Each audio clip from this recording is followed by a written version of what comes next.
There we go. Oh, Stubby has a new video. Stubby has a Logitech Superlight 2C video. Oh, this is just a leak. Okay, interesting. Well, why don't we put on some music in the background there and go to my YouTube studio and make sure this is indeed. Go to video analytics. Can I just go to the video, please? Details? There we go. Okay, well, I think it looks like it's working. Very good. Okay. So that looks good. Bring this back up. And Discord, sure, we'll just leave that there. Okay. So we'll go back to my Manphalanges channel. Boy, that tablet is slow as heck.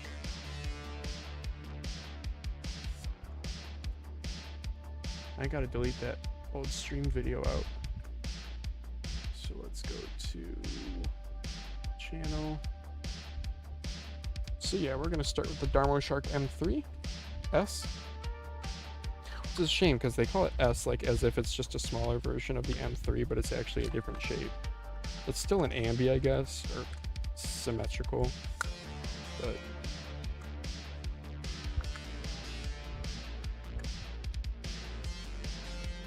oh, I got a teeny tiny little battery in this guy, huh? 125 milliamp hour. Okay, let me delete that previous live stream because it's a little confusing.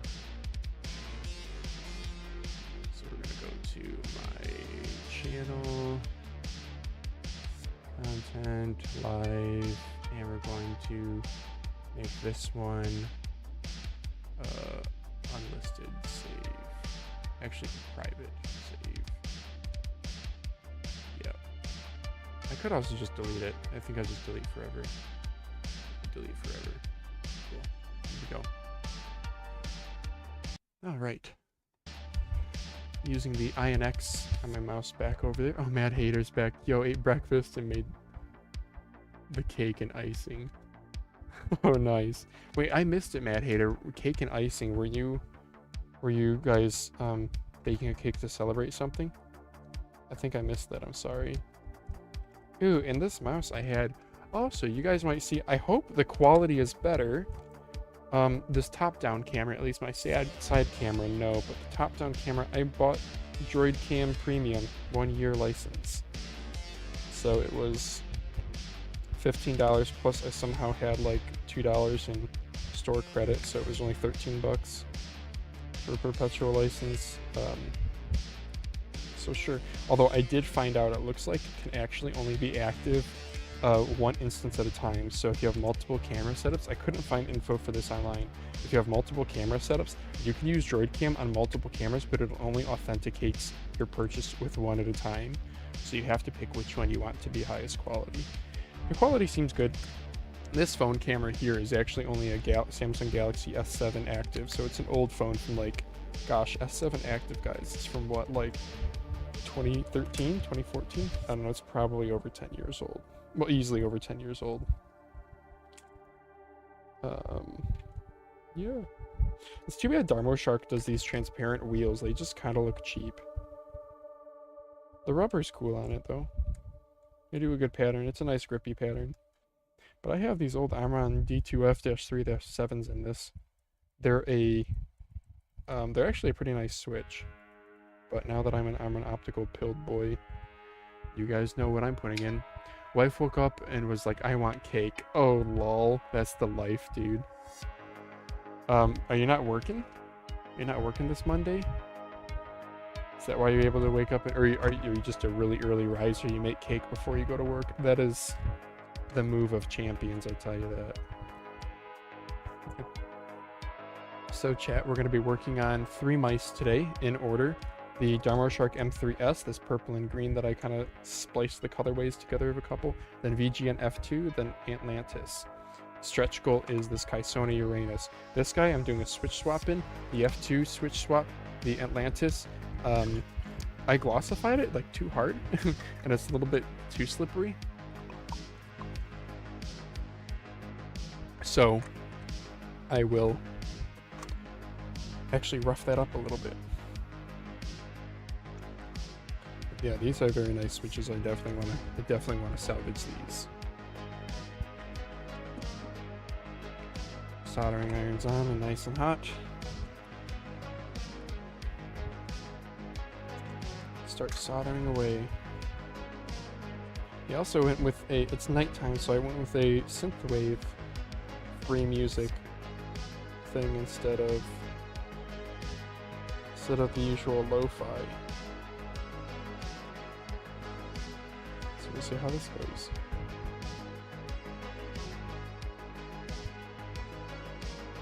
I actually listen to a lot of this at work. It's like good music for focusing, you know?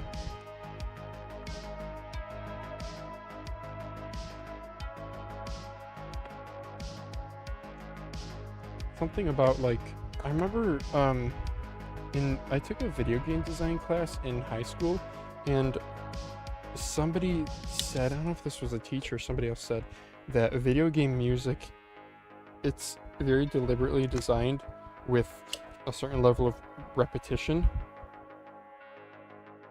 to help keep players focused. Like, good background music is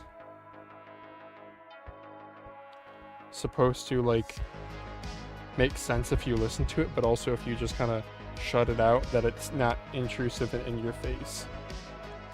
Maybe that's not just the case for video game music, but for like all music. It's almost 10 p.m. Wife just left for work. Third shift. Oh. Ate breakfast? I'm just so confused, Mad Hater. I figured you would have been like in Europe or something. Oh wait, no, you said you're in... No, you said you're in the States. Yeah. Yeah.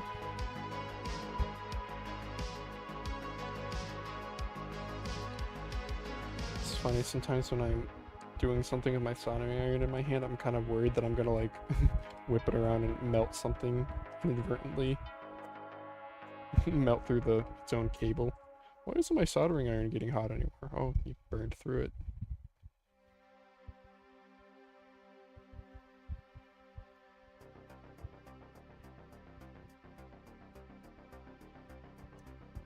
Yeah, my wife and I finished dinner a couple hours ago, and we watched an episode of Young Sheldon, which is like the Big Bang Theory Sheldon.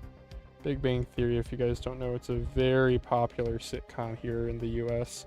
It's an okay show. Like, the other day I was talking with some friends, yesterday I was talking with some friends over lunch, and we were talking about sitcoms, and they were like, oh, how's Young Sheldon? And they were like, well, first, how's the Big Bang Theory? Because that is, I mean, if you haven't heard of it, you're probably living under a rock. If you haven't seen it, I don't blame you. It's a solid 6 out of 10 sitcom, maybe 5 out of 10. It's nothing phenomenal. Of course, it has some good bits in it, and the characters are all funny, and the acting's good, but there isn't, like, it's just not super interesting, I guess. It's a good bit on how it's a bunch of like nerdy astrophysicists or whatever. Why it's called the Big Bang Theory, and you know, there's a love interest and blah blah blah. They all make their way through life eventually, but starting out as total dorks. Anyway, Young Sheldon takes like more or less the most dominant figure from the Big Bang Theory, which is this like super intelligent neurodivergent guy named Sheldon, who's like irritable but lovable at the same time, and has him as like a 10-year-old child growing up in East Texas. And the first season of Young Sheldon, it's good, it's decent, but the later seasons definitely get better. The show does not focus, even though it shares his name, it doesn't like focus on him 100%, which I really like, because the other characters, quite honestly, I think are more interesting. Like, the whole Sheldon trope of this ultra brainiac character is a little overplayed, played out.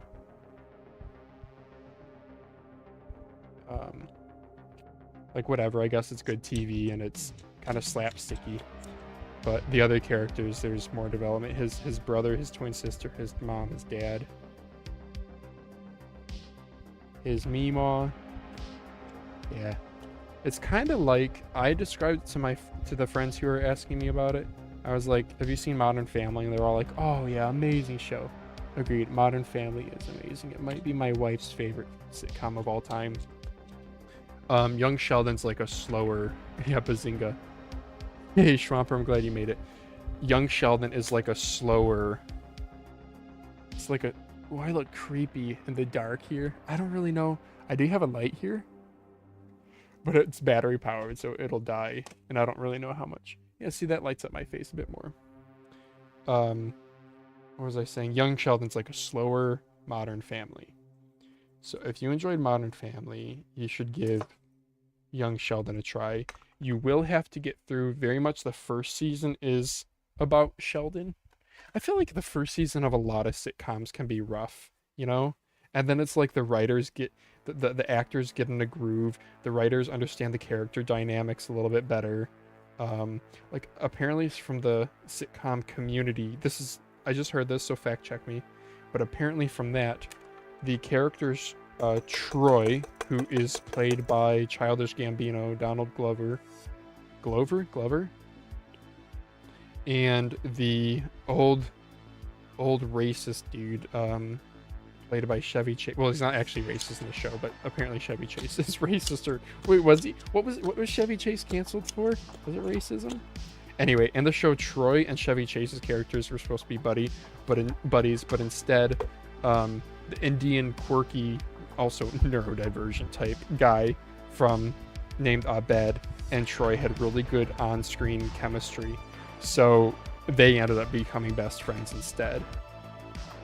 So I think with sitcoms, a lot of the first seasons are, I don't want to say rocky, sure, whatever, they're not smoothed out.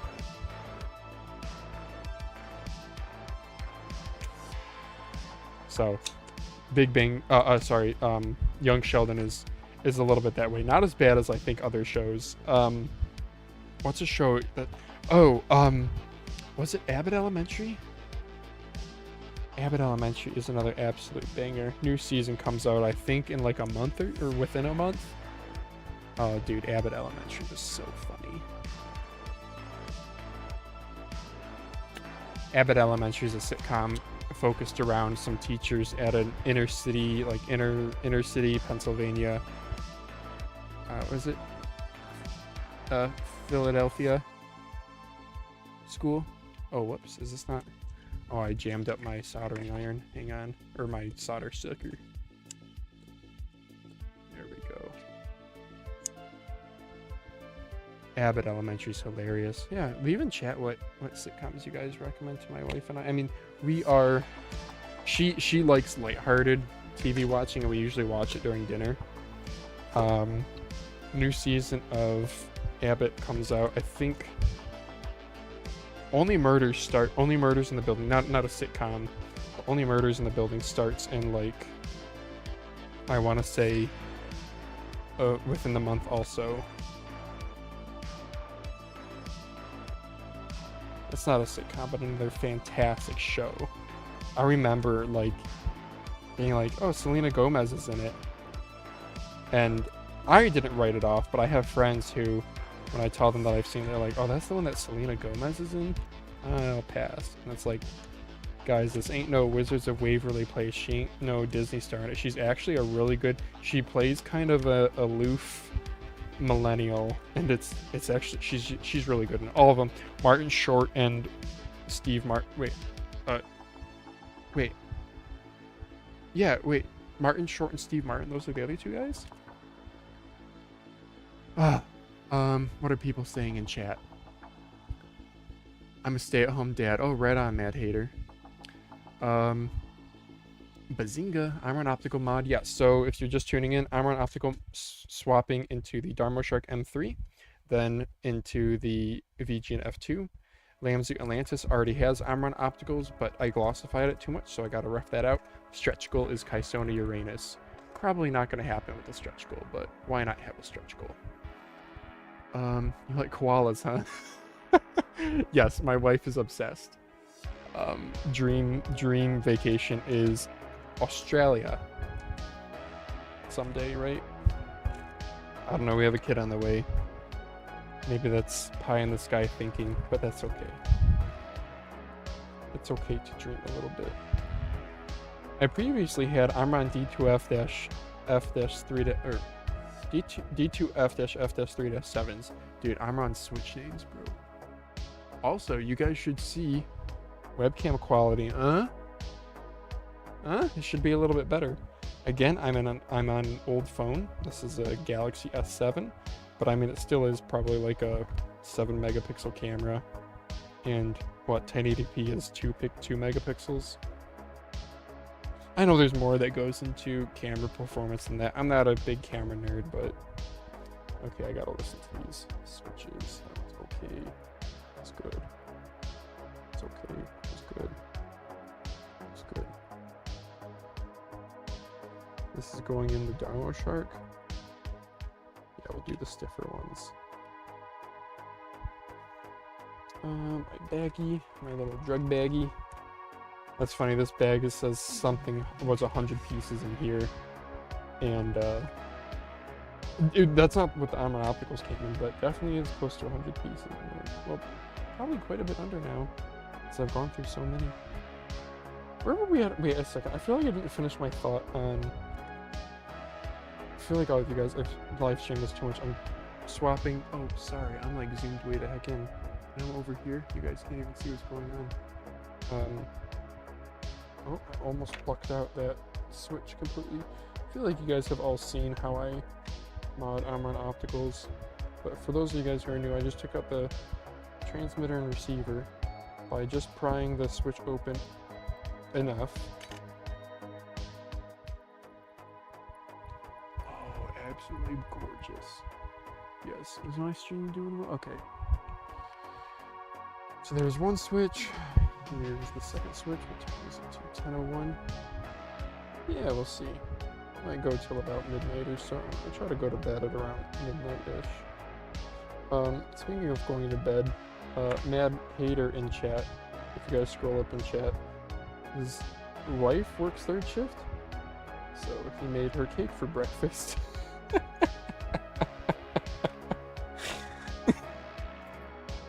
But it's like you're full ass grown adults, but that's what you do, and I just love it because it's like I don't know.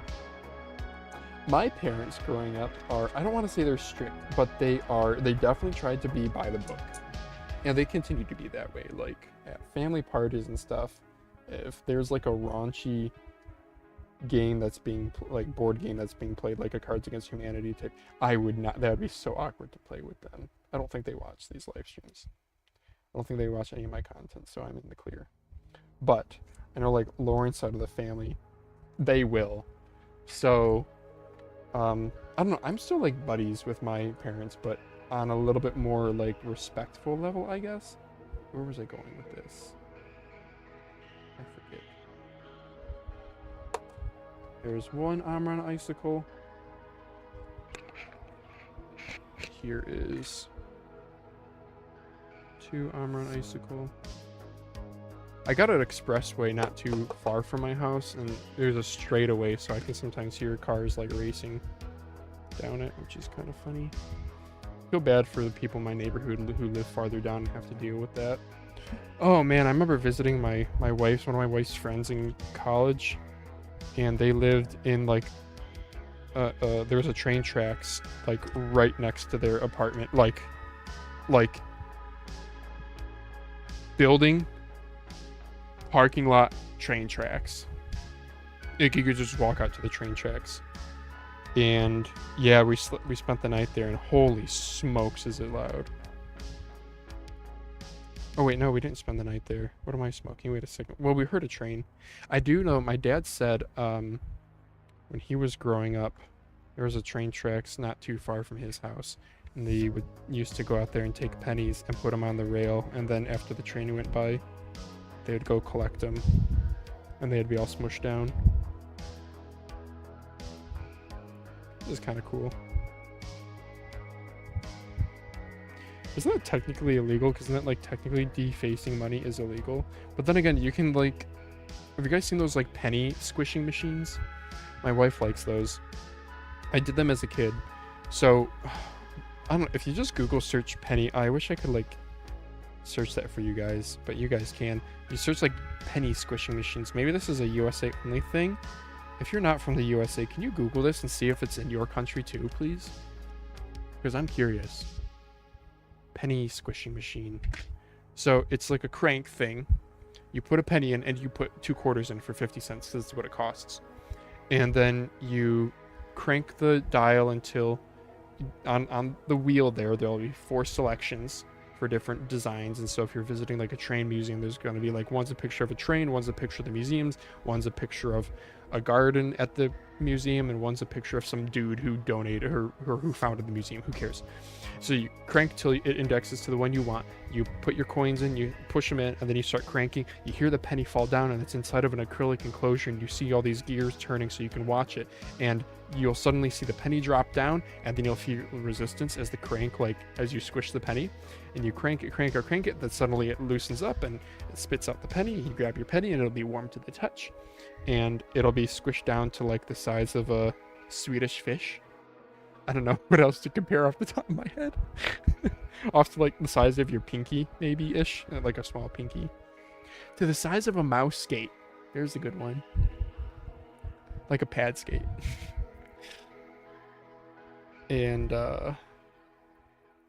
yeah, there's like little collector books that you can get. They have them all over the States. I don't want to say like all over. I don't know. Maybe I'm just a nerd who like went to a lot of museums as a kid and as an adult. But I don't know. Whatever. My kids are gonna get dragged to museums. We're gonna vacation our style. Which my wife and I, we're not like. Neither of us have been on a cruise, though. I'm not saying we wouldn't. Like Disneyland, Orlando Studio, Universal Studios. You know, we've done that, but we're more so, not so much just, I guess we are museum dorks. Sure, we can be museum dorks. We like nature stuff too, like we're going to a bunch of national parks. Earlier this year, we did Dry Tortugas and Biscayne. Our little baby moon that Lauren so awesomely planned in about a month is to Badlands, Teddy Roosevelt, and Wind Cave National Parks. So that'll be interesting. I don't know what I'll do for Mousecast then. I'll figure it out.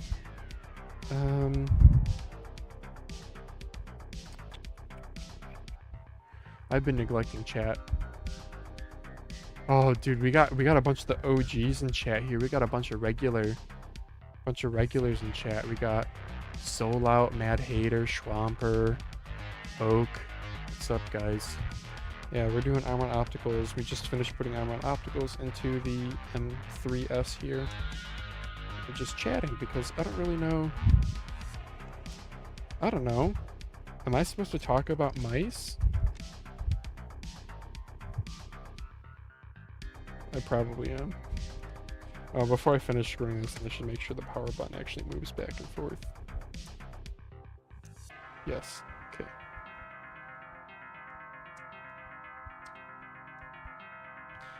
Oh man, there's been mice I've had that have had really crappy power button sliders. Well, first of all, G-Wolves for their like stupid power button slider and their little included earwax cleaner thing to get to it. It's so dumb. I think they've since improved on that. I really just like how Cyrox does theirs, where it's just the simple switch and you don't even have like a plastic piece for it, but they just have a recess so you can fit your finger in it. That's fine in my book. This is a little slippery, but that's okay. I think I'm gonna leave it. Take off all my headphone ear cups and let's listen to this.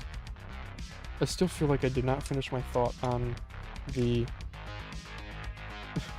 on the sitcom subject, but I need to just move on. I sometimes get stuck on something. I feel like, oh, I need to finish my thought on it. It wasn't complete, but it's like, if I'm just here to entertain you guys, who really cares? It's not about completion, it's about entertainment. Speaking of which, I'm supposed to engage with you guys. They're big in Disneyland, those penny machines. Is that what you mean, Swamper? They are big in Disneyland? As in, there's like multiple, like, I just imagine, you ever been to like a food truck rally? right? It's just a parking lot full of food trucks. I imagine there's like that, but oh, these feel good. For whatever reason, dude, Amon Opticals in Darmoshark mice feel really good. Oh, that was another mod I wanted to do, was I had, yeah, the N5. Sorry, I gotta finish this real quick, but then I have a quick little mod I want to show you guys, the N5 with some foam.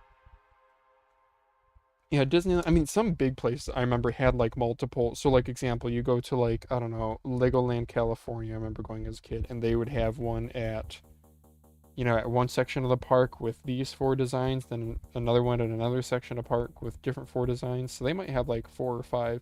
I imagine Disney World will have like, I imagine they would have at least like a dozen. But I think it'd also be funny if they just had like all of them congregated in one location, like again a food truck rally. So you just go there with like 60 quarters and you just get, you know, 30 you know, people who, I wonder if you can sell them on eBay. There's probably people who do that. It totally defeats the purpose, because the point of the penny, it's 50 cents, you know? Now, maybe it's cool because maybe there's ones that get discontinued, and so there probably are collectors. I mean, there's collectors for everything, even gaming mice. But the point of it is that it's a way to remember the place that you went. It's a way to get a very inexpensive little souvenir, and it's just the cool nature of, like, you turn the crank, you feel it squish the penny, it pops out and it's warm, and it's like has this all the little detail to it. It's kind of like jewelry in a way. I don't know, the like intricacy of it. I don't know. It doesn't do anything, it just looks pretty too. Yeah, and it's really cheap, so I don't know. I grew up, my parents were really cheap, I'm really cheap. So Darmoshark releasing the M3 V2 with 3395 sensor is mind-blowing. The M3 Pro Max is 3950. How does that make sense? Yeah, Solo, okay, so I personally don't really care about 3950 versus 3395. I do get, like, it makes no sense to be releasing a new mouse with 3395 unless it's positioned as a budget product, which this might be.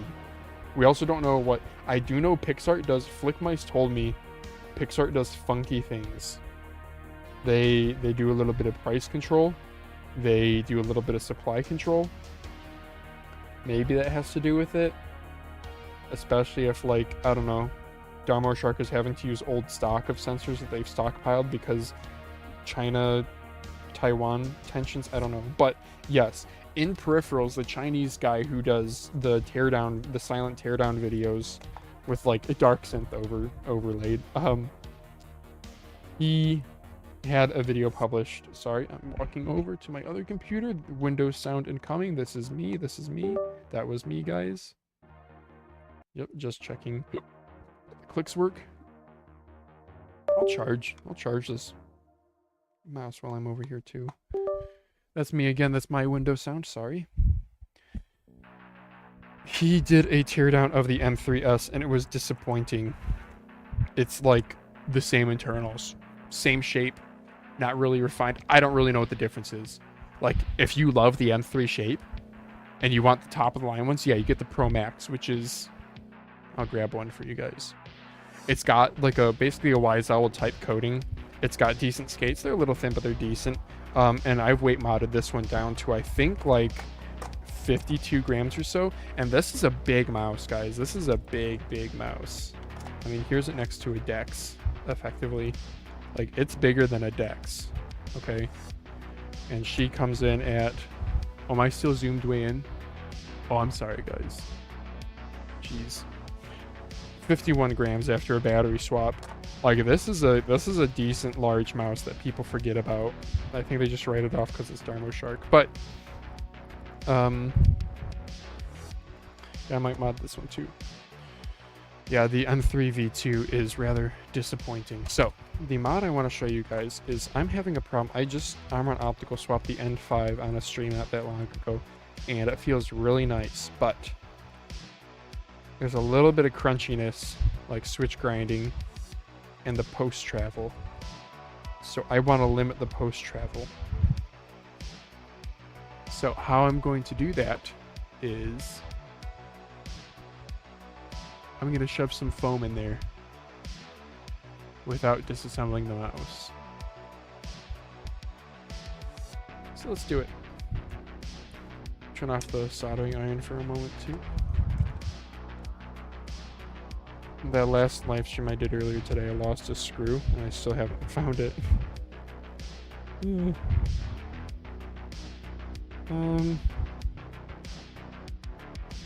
Looking for the right place to put it, and that's about where I'll go. Grab my scissors. Having a good pair of scissors is such a good tool. These, I think, are just Amazon Basics. Yeah, these are Amazon Basic scissors, which are totally fine. They are not as good as like a Fiskars, but they're pretty close up there. Definitely better than the like dollar store crap I was used to growing up.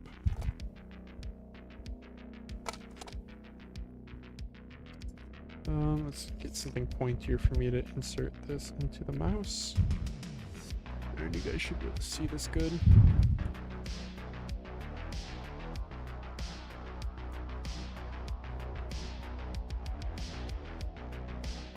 Yeah, so it's specifically when I press down, there's... Yeah, I might need to do more foam. Yeah, I'll do some more. I'll do another piece that size.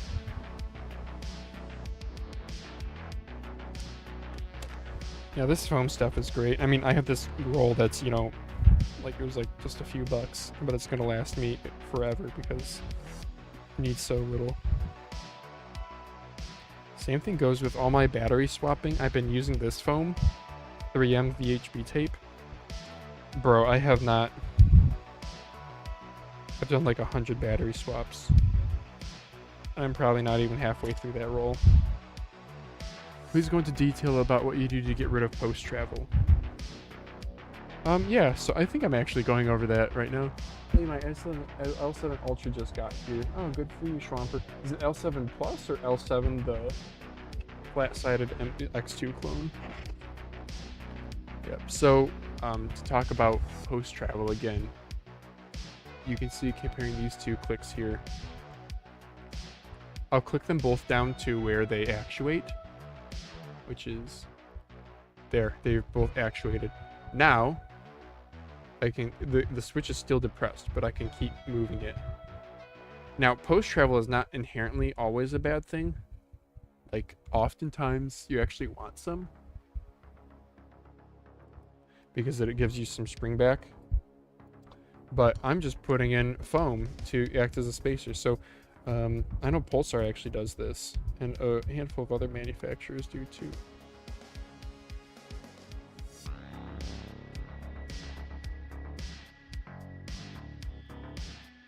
You know, if I can stick that down though, I might need something thinner than this. I got my flathead here. There we go. Make sure this is actually making my camera. I know you guys aren't gonna be able to see in there very well, but hey, that's working with what we got. Yeah, I think I need even more foam.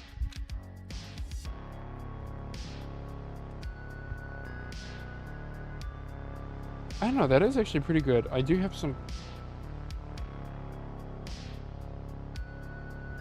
Yeah, I do think that's pretty good. After I make the click, I have a little bit of travel before I touch the foam. And then once I touch the foam has some give, but it's like, you know, squishing the foam is still a lot more force than just continuing to press the button. So I think I like the two spots I just did. So I'll do that again, but to the other click.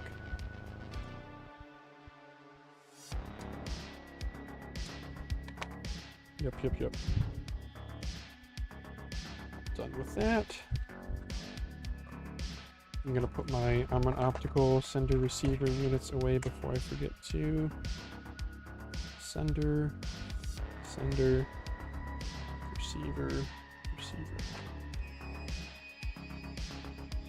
Okay.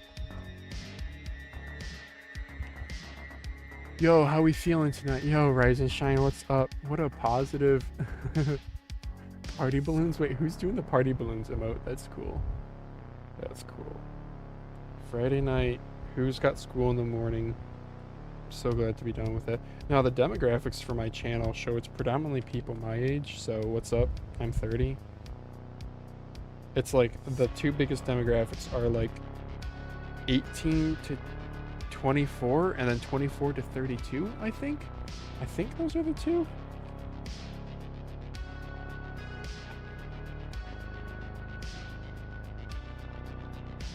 One bit of foam in. And then we'll do one more on the other side. So out here a little bit. I got small hands. Small boy wants to compare to my crazy lights. Yeah, dude, the L7. So I sold my crazy light from Boardsy that I won in the giveaway. First of all, I still feel bad about it. I probably shouldn't talk about that publicly so much, but I do feel really bad about it because I don't know, I don't want to sound like entitled or whatever. But oh shit. Well, now you guys have a better view. I did not mean to do that. Now you guys have a better view of where I'm placing the... You guys go. Yeah, where I'm placing the foam. So the other foam is going to go right there. That'll do, donkey.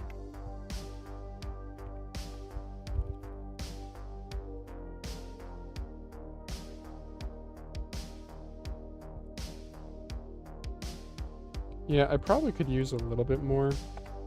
I think I'll do one more piece right on the end. I'll probably take this mouse to work tomorrow and use it at work, and that'll give me a little bit of a... You know, it's funny, without like...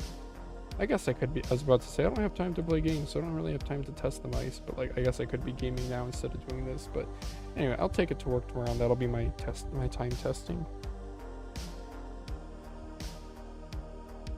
And I do CAD modeling at work, so it's like accurate mousing does actually matter. I guess it's kind of fun. It's basically all static clicking all day long.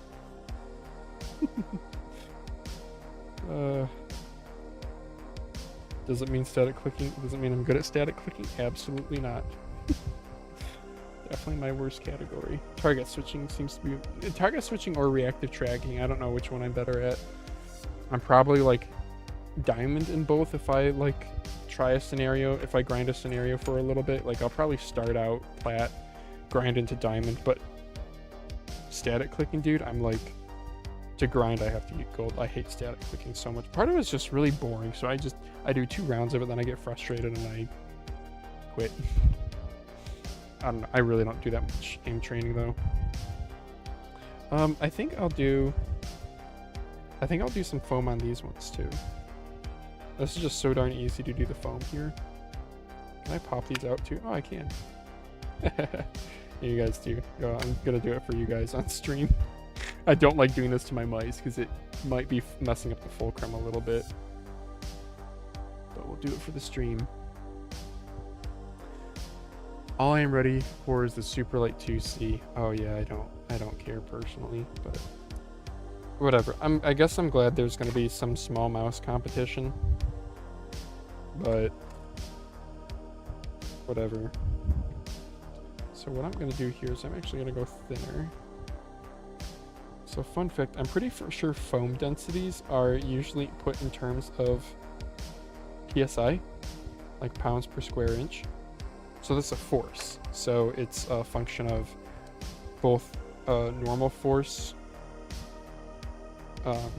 like pounds, and then surface area, square inch.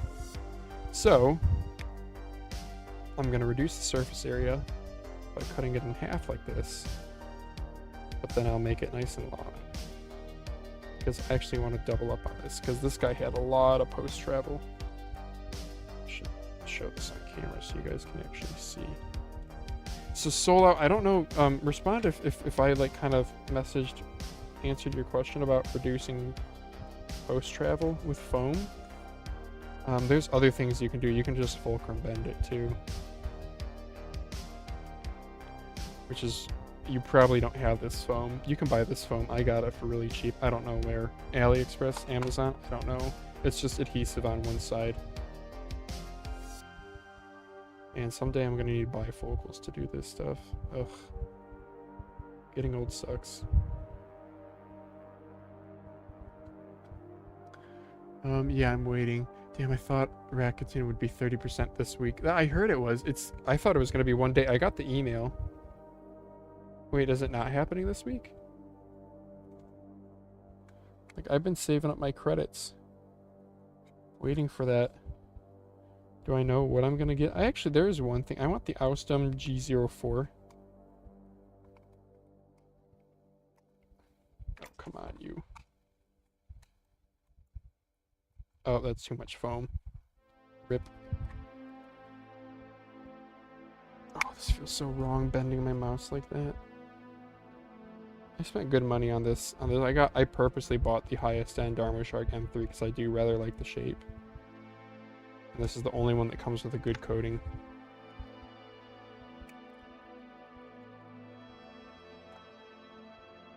There we go. Yes, that's what I want. Okay.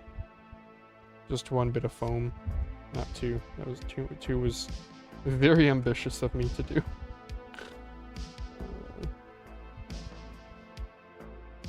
It's at 2% currently. Yeah, they don't. So Rakuten doesn't. You guys probably know this already, but Rakuten does not. When they announce it, they don't say what day it's going to be specifically. I mean, that's obviously they're trying to. It's like purchasing psychology, right? They're not going to say the sale is this date because then everybody will wait for the sale. But if they say it's upcoming, it's even rare that they would even say it's upcoming. That kind of surprised me. But like historically, they would never do that. But now people will FOMO, so they'll buy. And then let's say they extend the sale for another day, then they'll FOMO again and be like, it's still live, I gotta get more. There we go. That's nice. That's very nice. With the foam in there. Yeah, I hope the quality's better for you guys. Because I did buy the... I know the autofocus ain't the best, but... I don't know. The thing is, I'm using an LED work light, and I get a weird... See the black lines on my hands? Yeah, that's from using an LED work light. And it's better on this camera phone than on my side camera over here. Okay, back to... That was a quick little aside. 2 Darmoshark mice, foam modding them. But not an unwelcomed mod. Nice and quick too. Didn't take too long. So it's funny, on the last stream I did not put armor opticals in this because the mechanical switches in this do feel very nice. The problem I have is I click so far up high, I actually want to make these lighter. Because these switches feel great if you click way down here. But not up here, which is where I click. Yeah, this shape, it's a little bit of a shame for me that the finger grooves are so far forward. They're so far forward. You have to be like down here. I mean, if you're down there, it feels really nice. But I'm not a button overhang kind of finger tipper. Oh, Schwamper says I won a Fenrir ASIM and sold it the day after it was delivered. I think it's pretty common. Yeah. I did open up the mouse and at least try it, and I still, fully agree that the Crazy Light is probably one of the best made mice under 40 grams. Pulsar really knocked it out of the park. And I can highly recommend it. It's just, for me, it's just too boring. And like, honestly, the M-Show's L7 gets you 90% of the way there. The only real downside to the L7 is I think the middle mouse isn't as spammable. And the stock skates are definitely not as good. But like the armor opticals, the weight, the build quality. Doesn't have any holes in the bottom if that matters to you. Yeah, dude, it's friggin' good, brother. You know what's interesting? I actually think this VGN F2 would look better if they made the bottom plate a different color. If they maybe color matched the black or silver. Yeah. Gonna get the VGN Y2. The shape looks nice. I've never been into ergos, but I like how they designed the hump. Yeah, I hope you like it. I'm not huge into ergos too, but I really like the Rocket or the Turtle Beach Cone Pure Air. So kind of alternative ergo shapes are worth exploring, certainly. So we are going to armor and optical swap this bad boy too, guys. Oh, we gotta do the obligatory scroll wheel spin. That's a good one.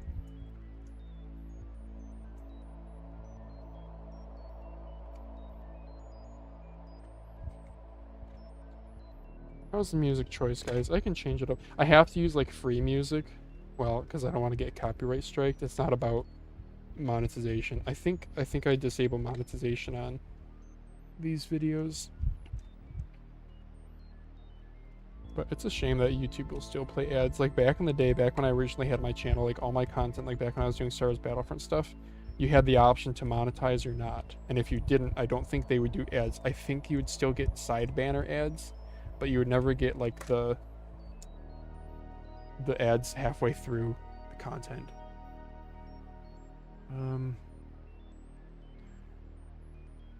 Yeah.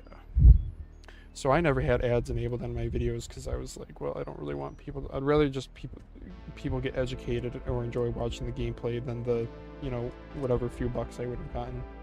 It's crazy though. I had like one video that popped off that was such a crappy video. My GPX or my G Pro wireless GPW, why I'm selling it, and that video just popped off, and it was so crappy. I did it in like one take at my webcam after a long day at work. Whatever. I was gonna either buy the ER21 or buy it off of you, LOL. Yeah, Mad Hater. I actually am planning on getting, ROM is sending me a review unit of the ER21. I probably am gonna keep it, if I'm being honest. We'll see. We'll see. I don't know. Maybe I won't. I shouldn't say that. Because I never... It's uncommon that I really like an Ergo. I do want to try theirs, though, because the ES21, I think, if it wasn't for the funky Switch implementation feel, I think it would have been like an S-tier mouse. It's got really good skates. It's got really good build quality.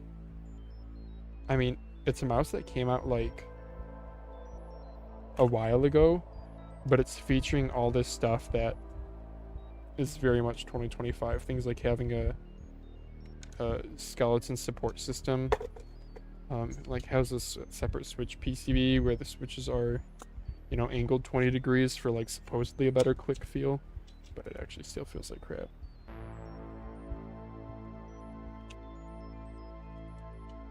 Alright, I think we gotta clean out the old soldering iron and solder sucker. I zoomed in. No, I'm not. Okay. Yeah, so solder suckers, I'll put it on camera, sure. I also got to remember that you guys can't see. Yeah, because my other webcam takes up the other half.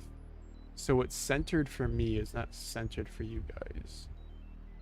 Like, you guys can see all this crap over here. Like, why do you... I don't think you care about my scissors. Yeah, so solder suckers you got to clean out every now and then because they fill with solder, obviously. Always do it over a garbage bin, especially if I am using lead-free solder, but if you're not, I mean, you should wash your hands afterward regardless, but... Okay, how did I clean this out before? Don't quite remember. Dental pick? You guys hate going to the... Oh,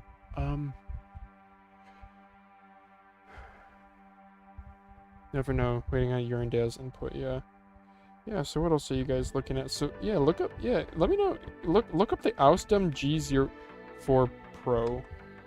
AUSDOM, like Kingdom, like Australian Kingdom. Ausdom.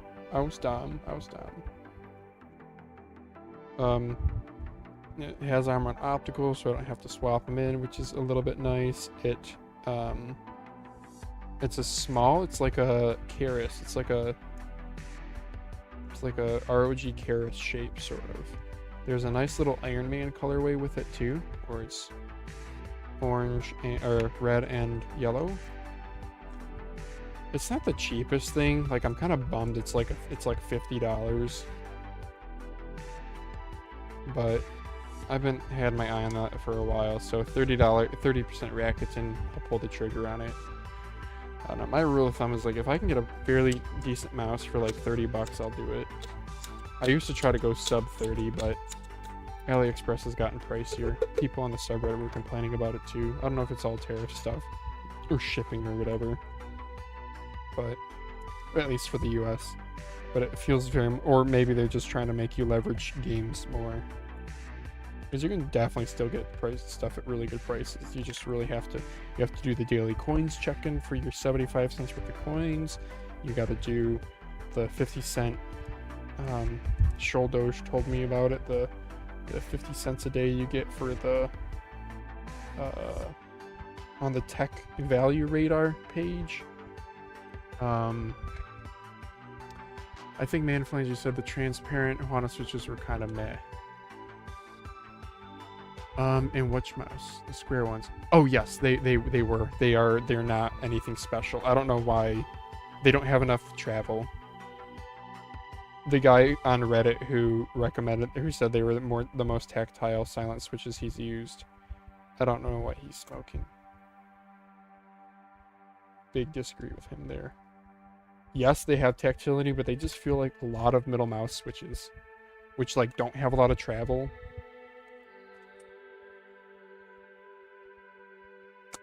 But yeah, I have 50 of them.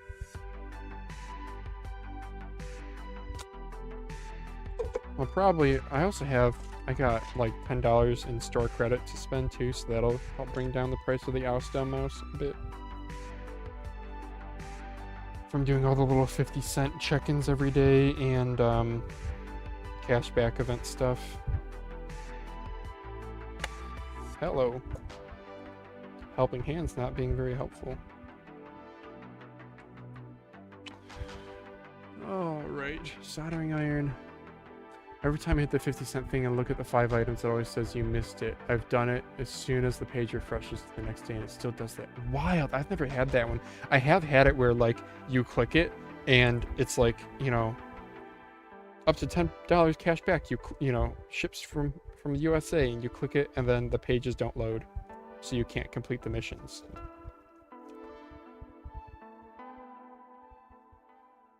Who knows? Maybe this is all conspiracy theory time. This is all on purpose. They obscure it.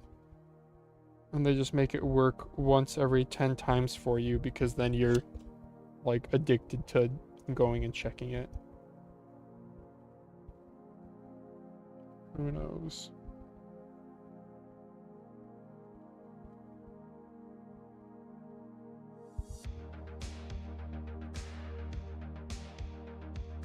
I've actually heard this Synthwave song before, jeez, because I listen to this stuff at work.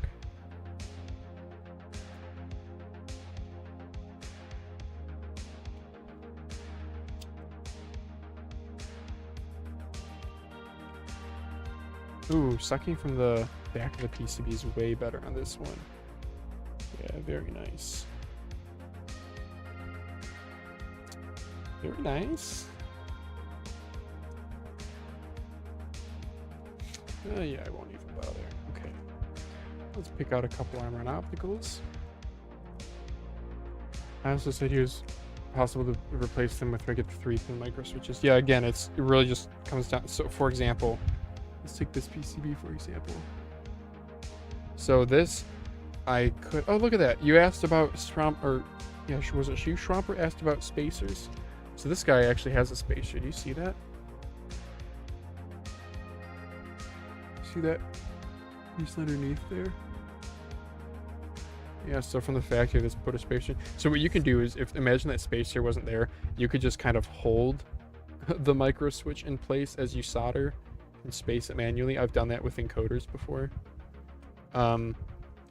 So like this switch, I don't know if it matters which direction the pins are going.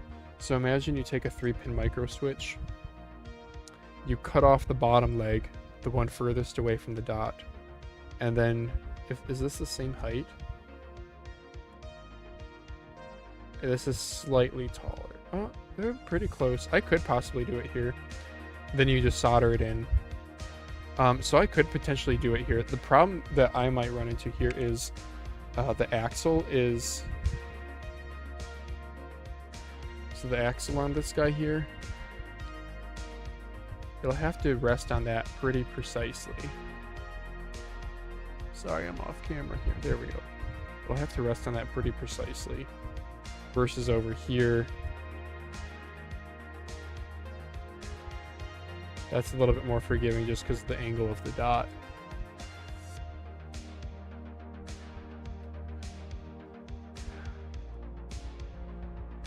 Honestly, not a fan. I heard enough of this in the 80s. I'll change it. Can you post a link, Schwampert, to something free, and I'll change it? I don't know if my YouTube chat allows links. This is the credits already taken when I do maybe 7 times already. Wow. I do mine in the morning if that matters, Soul Out. Like my routine, I'm Eastern Standard Time. I wake up. Should I swap one in just for you, Schwampert? First of all, will it line up?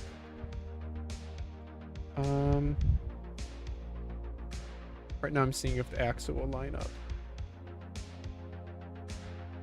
I actually think the axle will be slightly off. Yeah, I don't think I'll do it actually. I want to, but I don't think it'll line up. So I'm just lining up right now. Like I'm comparing these 2 pins where these 2 pins would be. And looking at it, I'd have to mount the switch like forward like this. So first of all, I would want to test if that even works. But lining up the switches, yeah, it's just like a millimeter off. Yeah, like if I solder it, the white dot is gonna end up being like there. It's not perfectly in line. So that might lead to you go to press down on the, I really need these 2 things to line up rather perfectly. If you're off just a little bit, that's just gonna hurt the click feel a lot. I could probably mod it like some sort of plate over it or something to make it feel better, or more aligned. I don't know. I don't really want to. Middle mouse on this is already really good, so that's kind of my main reason why. Let's get back to on optical binning.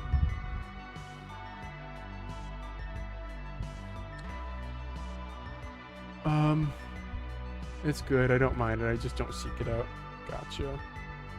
So was 80s music actually like this, or is this just what the people nowadays like to think it sounded like? Because, that's how things can go. Rose-tinted glasses, yada yada. Where's my little screwdriver bit that I like testing the click feel of things with? So we'll just grab another.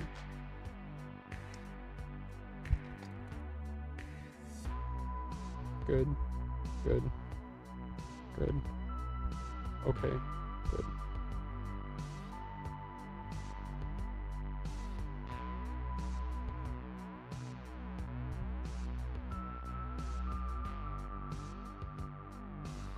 Do those 2, left, right. Honestly, they all feel like really similar to the point where it's, if you're hitting them the switch differently, that affects the binning a lot.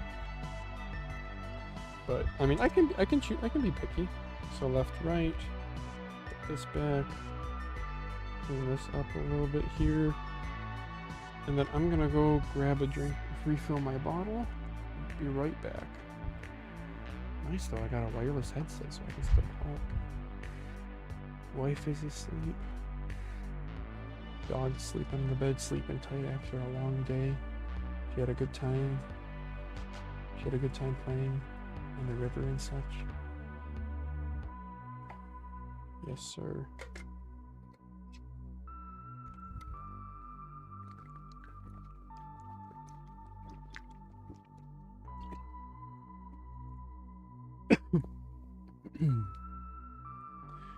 My water. Here's my water bottle if people care. Tequila 40 ounce, baby. Okay. Back to the Omron optical swapping. Back to the Omron optical swapping. Alright, so left mouse is going to be this one. Let's pry this off here.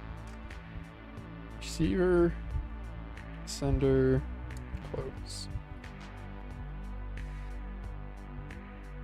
Pry this one up. Receiver, sender, close. It's like I've done this a few times before or something. Soldering iron is on. Mount 1 switch. Mount 2 switch. Now it's icicle time. Not as good as icing time. is what Mad Hater was doing with his... I'm about to say with his wife, but that sounds wrong. With your cake. with his wife's cake. Oh no. Where are we going? Let's talk about mice again. Oh.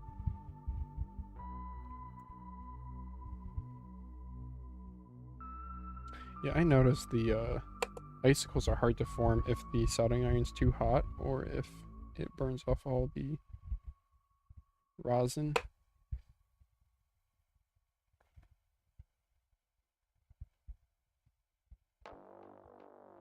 A little stubby one on that, that'll work.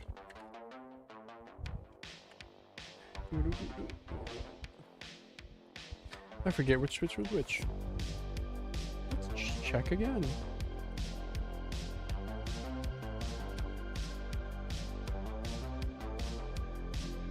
Yeah, this one's left mouse, this one's right. Okay. Get this out of here, get this over here. Let's put those sender and receiver away.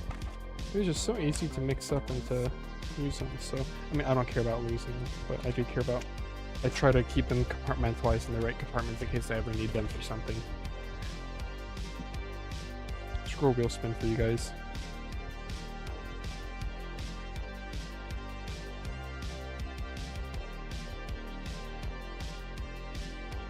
Beautiful, there we go. Oh, that one spun out. Oh, that was pretty good though.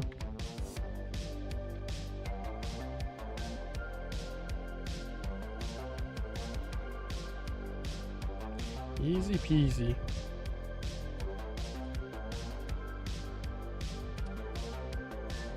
Ah, very close to the 80s, early 90s. Interesting. Yeah, so we were talking about sitcoms earlier. Young Sheldon takes place in, well, like he, I don't know, he was probably born like 1980-ish. Because I think the show, the show's like, I don't know, they mentioned 1988 in one of the earlier seasons. But I know he's aged since that season. So...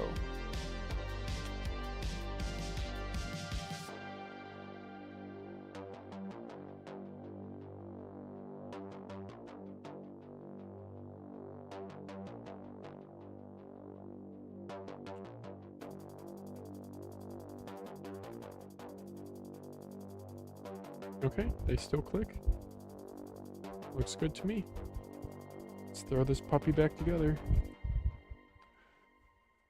PC Gamer putting G305 as top 5 best mice in 2025 is crazy. Bro, Mousecast topic. Oh my gosh, dude, really? We should react to this. So, special guest, I'll leak for you guys. For the loyal 4 people watching right now. Melon FPS. Melon, X-Ray Pad Melon, YouTuber Melon is going to be the guest this week. So I will add PC Gamer putting G305 as a top 5 mice.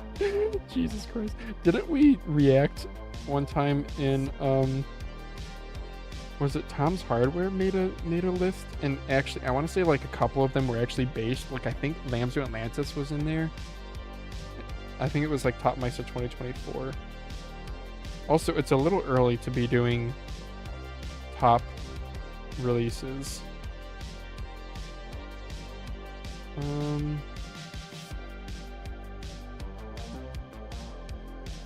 Yeah, and the stupid Google Drive app is bugged, so you have to like close it and reopen it to get the keyboard to actually pop up.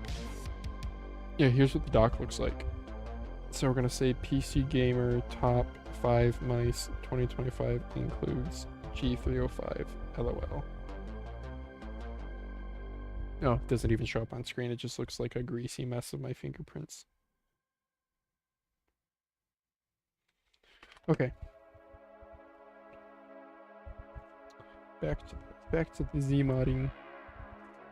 Let's see, that switch goes middle. Make that work right there. Yes, sirree. We'll make it work.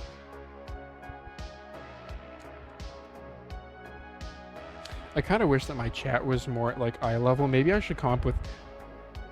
I could just move the tablet. Okay, we're on battery power, so I can't do this forever, but... I wonder, you know what? I can probably put it... Let's go, Melon Tromper. Yeah, what's up, dude? I'm glad you are pumped for that. There we go. Yeah, that'll work.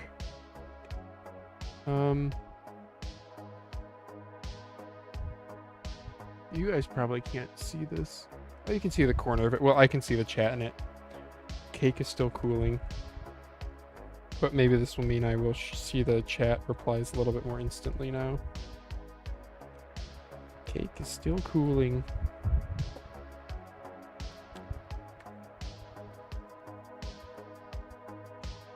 What are you guys up to right now? Are you guys just watching the stream, or are you like playing a game with this on a second monitor?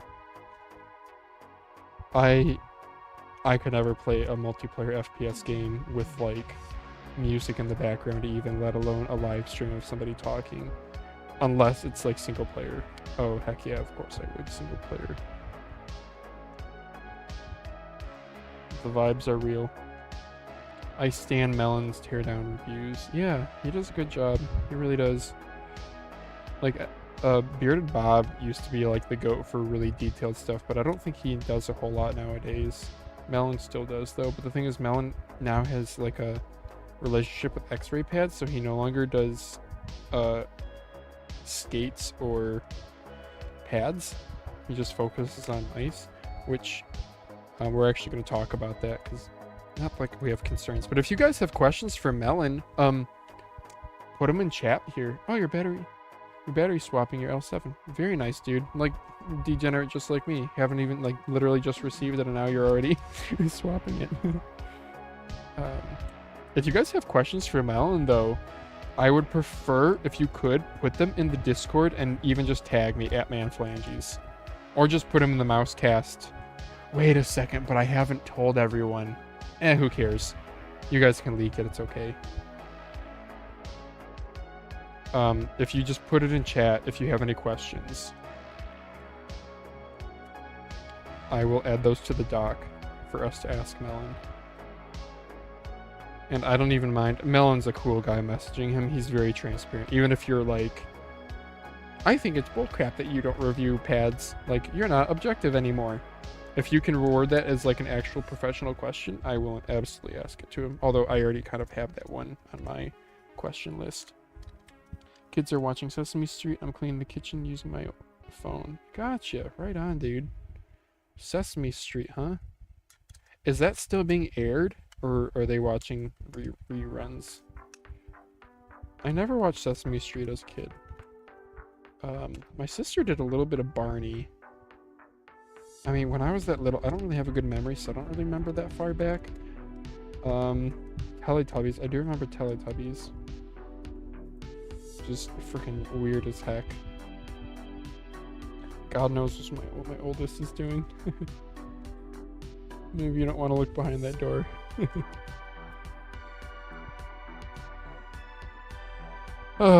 Okay. DPI button works, on off button works, right? We got a light, Very good. Cool. Put Humpty back together. Yeah, this stream is going quite a bit faster. I feel like the other streams I was focusing a little bit too much on like try to show things. I guess I did a little bit this stream. It's definitely a bit of a balancing act. But yeah, again, if you guys have questions for Melon, ask away. If you ask in this chat, I might not remember to go back and look at this. That's why I said put it in the Discord.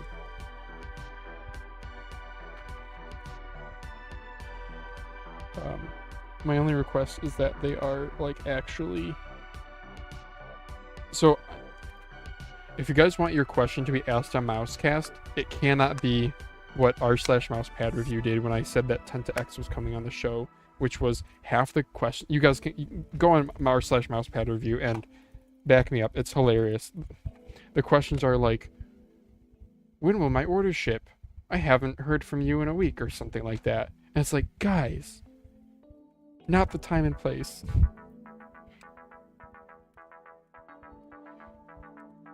So, or there'll be like really short-sighted questions where it's, I mean, maybe we could do more of these where somebody asks like, will this pad be released in a larger size or with a firmer base or something like that? And like, I don't know, personally, when I see a question like that, I'm like, yeah, this is a you question. This is not something the greater, 600 viewers care about, but maybe they do. Maybe they do. I don't know. I thought our 10 to X podcast was one of the favorites I've done in a long time. Coherent. All right, what middle mouse buttons should I buy on Ali as replacements? Okay, Schwamper, you want to see what I got? Here we go. So first of all, just little black square switches really aren't that bad for middle mouse. It's more about implementation. Like how you implement the scroll wheel implementation. Oh, I should check and make sure this works first. Okay, hang on. Incoming Windows sound. This is me.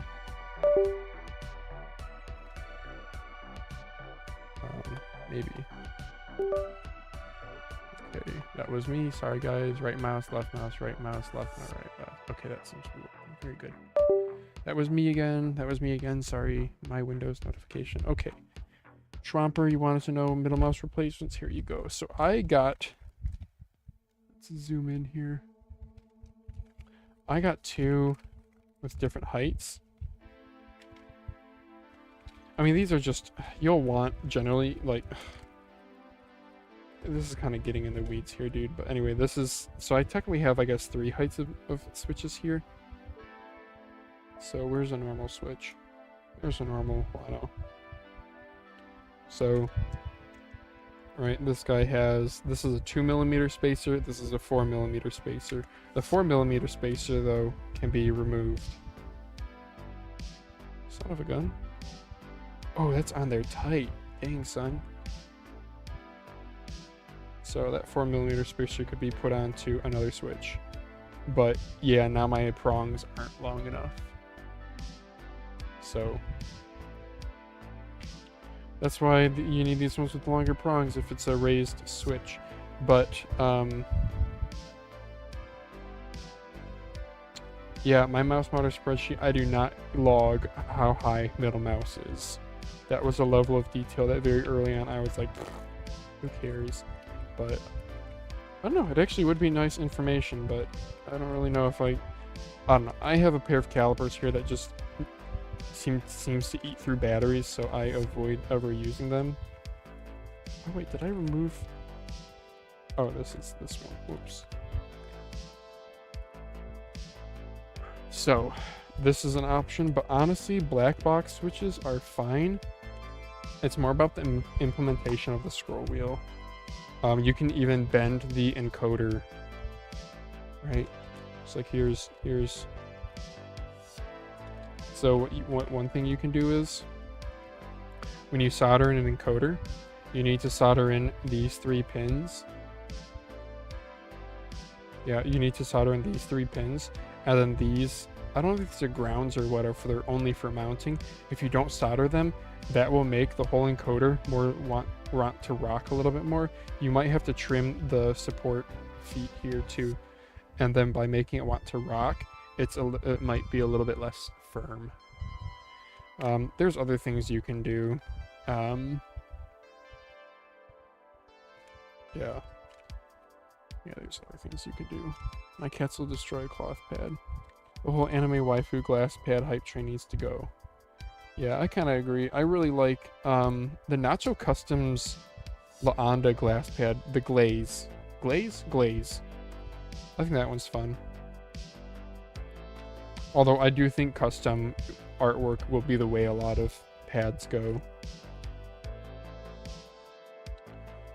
I live in the weeds, brother. It's crazy. I have to keep the battery taped outside my calipers because it eats button batteries. Yeah, I don't get it. Like, the stupid auto-on function on calipers, why? Because you sneeze next to a set of precision calipers and they turn on. So, Okay, my Lamzu Atlantis. I have to be careful with this adhesive because it hates me. And I am simply going to rough this one up. I could actually do this without disassembling, but I don't want to get... You know, I don't have to use steel wool. I can use... No, I want to do a good job. That's okay. I'm chatting with you guys. I think I'm doing okay on time. Is it 11? It's 11. Yeah.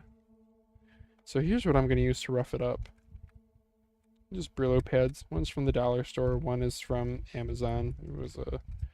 It's actually like a Velcro one that goes on the end of a drill. Yeah, here you go. See, it goes on the end of a drill, and then this is Velcro. So this is a buffing wheel.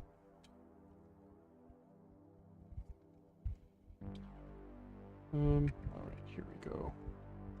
What's your main? Curious. I'd say my main, like, things, I like swapping between large and small mice because I feel like it kind of reconfigures my brain to not be so lazy and end up with a lazy grip where I don't react well. So I would say like one of my favorite brands right now is WL Mouse, simply because I love the Beast X and I love the Strider. I'd be okay using those two mice for the rest of my life. Sometimes I like to change it up and throw in an Ergo in there too. Viper V3 is... Wait, what am I doing? I don't need to do this. The Viper V3 is also one of my favorite shapes. Yeah. Very comfortable, very good. But out of all the Viper V3 clones, I use an ATK X1 probably the most. M-Chose K7 is what I recommend to more people. But there's something about the ATK. Maybe it's just the metallic red colorway that gets me. I don't know. That's another one I might get with the 30% Rakuten is I might get a red K7 and then sell my black one. Just because I'm bougie like that. Maybe. I haven't decided. The newer K7s, they came out with different colorways. I believe... was it on last week's Mousecast, or am I going to talk about it? It might be on the dock for this week. They're switching to Amron mechanicals. So there's that. But me as a person who swaps, makes no difference to me. Yeah, so I glossified this with acetone previously, and I did a really good job because it's a little bit too... In fact, this might be... I might need something coarser than this.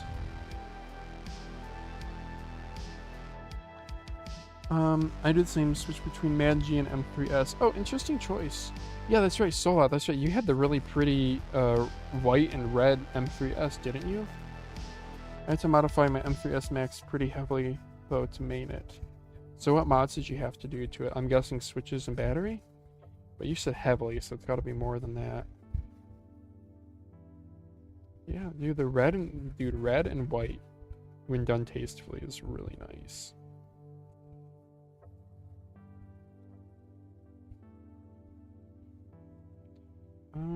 That feels...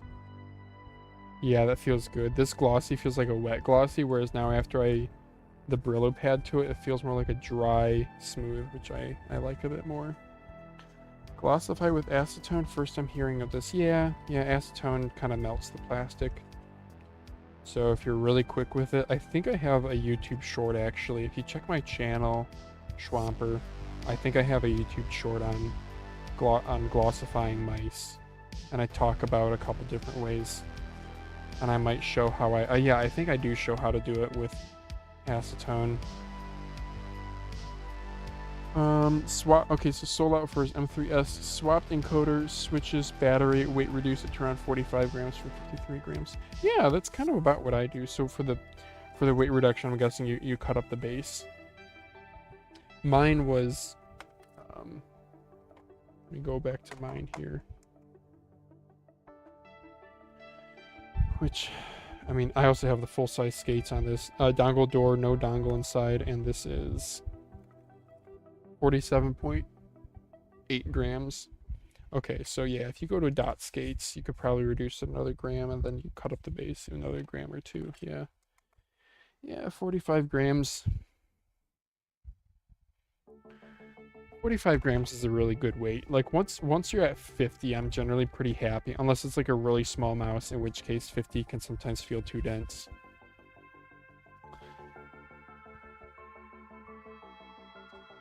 Yeah, it has to be ABS though, yeah. I mean, there aren't too many mice that are other materials other than like magnesium mice. If you put acetone on magnesium mouse, you're just gonna take off the paint. Though, is...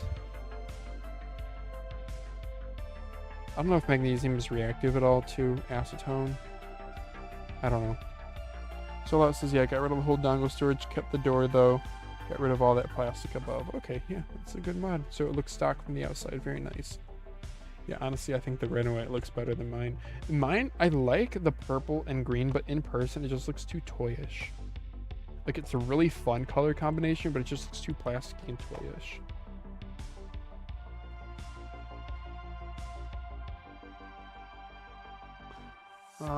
Mad Hater says, yes, 21 Pro and MH01 Pro has to be ABS, though. What were you referring to? Just started my mouse journey. Chose ROM due to shell availability. Yeah, ROM is good stuff. ROM's kind of slept on. Their old stuff was good but heavy. Their new stuff is very good. It could be S tier, but again, like the ES21 to me, the click feel. Maybe I'm just crazy. I don't know. Daz kind of felt the same way, but maybe not as much as me. I feel like it's just, it could be S tier if it wasn't for the bad buttons. The bad buttons to me really matter a lot. Click feel to me matters a ton. A little bit of solder spatter on that there. Okay, how does this feel? This feels quite a bit better. Okay. I probably should have been doing this over the garbage. See these? Can you guys see these speckles on here? Are they coming through on camera? The other button doesn't have it.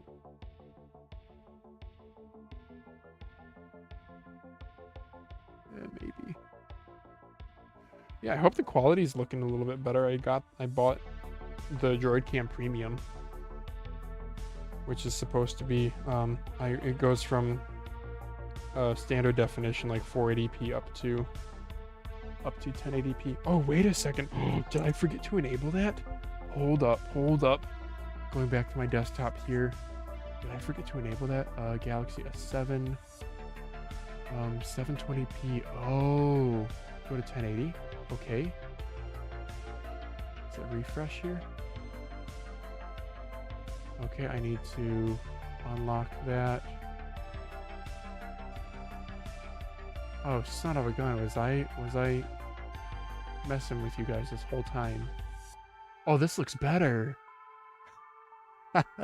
Professional YouTuber, by the way. Let's see if I can go back to showing you guys the speckles.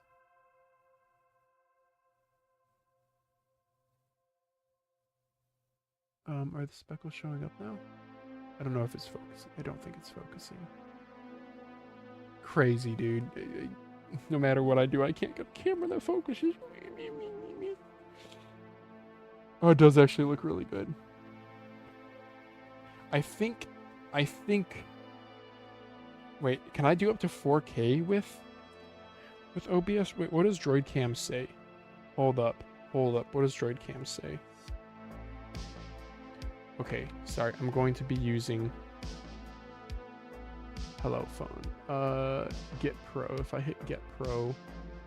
Okay, it keeps my stream. I get all options unlocked. 1080p Full HD webcam, no watermark. That's right, the watermark's gone. 4K UHD with OBS plugin. See website. Wait a second. Can I go 4K?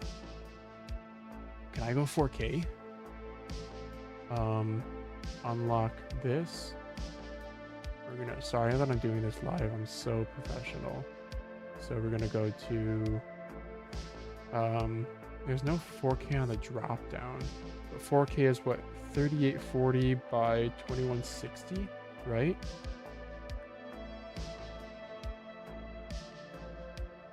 Right? If I hit OK,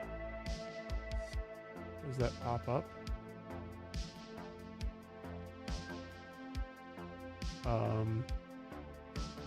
No. Deactivate, activate. Okay, wait, hang on. We're gonna do this live. I wonder if I can do Droid Cam 4K OBS. 4K guide. DroidCam OBS plugin integration includes support for 4K video. This option is hidden by default. Before trying 4K, please consider the following.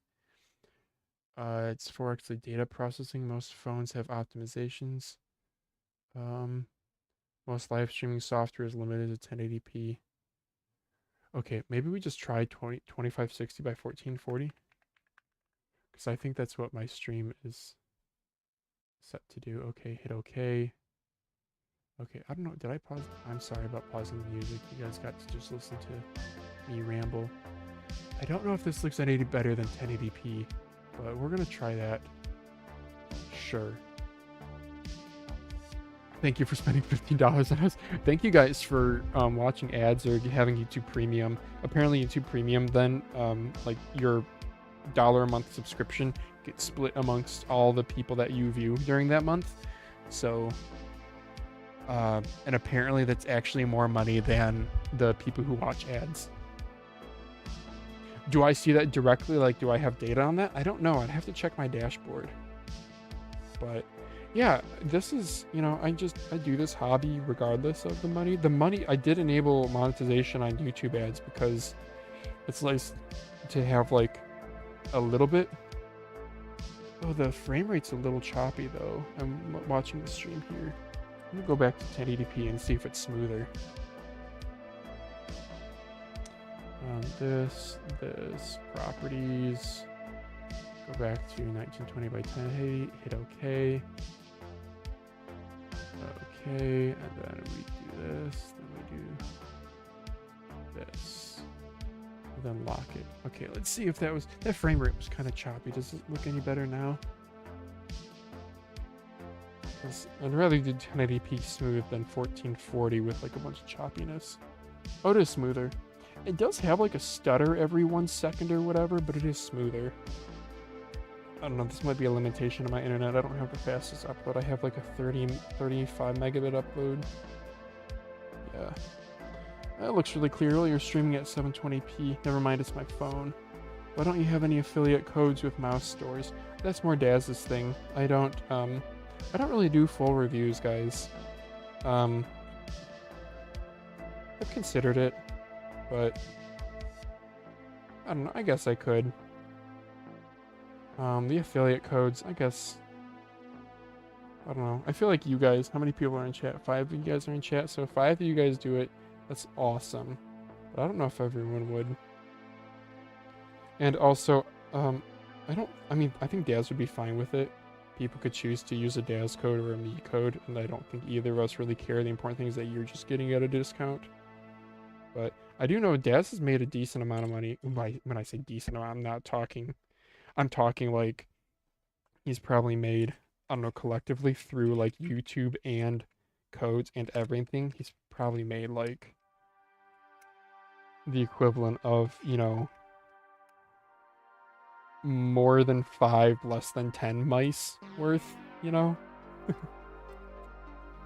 So it's like, in terms of compensation, probably getting review units is technically more, but also like, do you, I don't know, it's such low income in the grand scheme of things. I really wonder how much Boardsy, well, I think there's probably a way to estimate. There's probably estimators online, but Boardsy lives in Manhattan, right? I actually do have his address. I shouldn't comment on things because I may or may not have street viewed his house.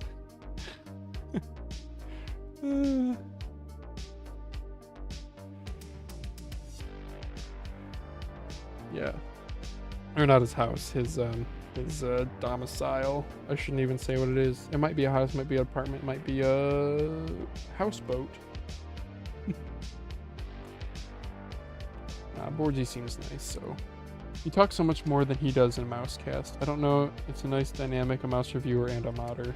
Yeah, well, Mousecast was kind of more so my thing, but we also pretty early on discussed that he was really concerned about being awkward in front of a camera and didn't really know what to say, and he was happy. I don't know, what do you guys think of the dynamic between us?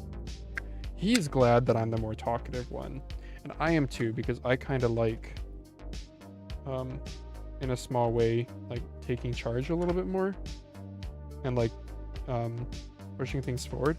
But I also really like that he's there to correct me when I'm wrong, and he does a really good job with his takes. He's way more succinct than I am. I'm more rambly, which probably lends itself well to content like a live stream like this, but not so much to something like a review. Like, it's impressive, guys. Remember, Daz does not script his reviews. I remember, I think like his second or third upload, I was like, damn, you scripted this one. This is really good. And he was like, no, I didn't. Yeah, Daz is good. Also, how he manages to find time for all this is very impressive. He has pretty much just given up gaming, and not given up on gaming, but like given up a lot of game time. Daz just needs to keep going. The algorithm will pick him up eventually. I wasn't saying it's a bad thing. You should ask him how much kickback he gets when you get him on the pod. Melon. I should ask him with Melon. I guess I could. I personally don't really... There's a certain level of questions still need to be tasteful. I like being like really transparent. I like that podcasts can be, especially a small podcast that's not like super widely received. I do like maybe there's a certain level of candidness that could be had. But guys, I'm actually going to swap out my Harmon Optical and my right mouse, or left mouse here. It feels nice, but it's very quiet. Why is that bothering me? I feel like I should like that. Maybe I need a little bit more pre-travel to make it feel firmer. I'll try that. Boardsy, not Melon. Oh, yeah. Yeah. The Melon thing, I don't know. It gets a little awkward when they're when they're affiliated with a brand, because like Boardsy's independent, right? But when they're affiliated with a brand, there's a little bit of when I ask people to join Mouse, if they want to come on Mousecast, I have a boilerplate template that I send out, and one of the things on there, and it's like a FAQs kind of thing. You don't have to have your webcam on. It's approximately 45 minutes of your time. You can choose to stay on and chat with us after, or just hop off. We can do recorded or live. And one of the questions is, you can represent yourself or your brand or whatever affiliation you have. And I haven't had any hairy sticky situations yet, but like the Matrova one was a little, I want to say, awkward, in that Daz and I were both really excited when we got through a bunch of the Matrova questions, and we got to the ones that are like, so what do you do in your free time? What do you like doing outside of, what do you do for a living outside of mice and stuff? And neither of them really wanted to expand on that. They both gave like one sentence answers. So live, you gotta kind of like vibe check that. Do you press or do you not? When somebody's tied to a brand, you know, there's, even if they go on, they're representing yourself. I don't know what I fully mean by that, but I guess what that means is, like, for me, if they're like, I'm representing my brand, that means I'm going to keep my questions a little bit more like, you know, tell us about upcoming releases. It's not an ad, but tell us about upcoming releases. Tell us about feedback. Tell us about challenging product development. Whereas if it's like I'm representing myself, it's like, oh, tell me about a ridiculous time you had trying to get a review sample from somebody, or, you know, tell us about like a more personal story kind of thing. So with a question like, sorry, again, really long-winded way of saying, with a question like, how much do you make in affiliate codes or whatever, I would really like to have that answered in a tactful way, where it's not like, with somebody like a Boardsy, I'd be more willing to ask it. I need to workshop how exactly to ask it, but with somebody like Melon, it might be a little awkward, because I don't know if that then touches on his compensation and affiliation with X-ray pad. Melon's a bad example because he removed all of his codes when he did his affiliation with X-ray pad, but that's exactly what I'm talking about.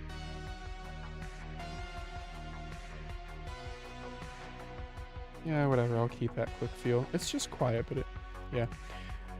I've put 3-layer tape to fix my pre-travel on my M4, M5. It's a great fix. What would you have done? It says C-wash? C-wash? S-I-wash? 3-layer tape. 3-layer tape, like, is it sticky now? That'd be my only concern.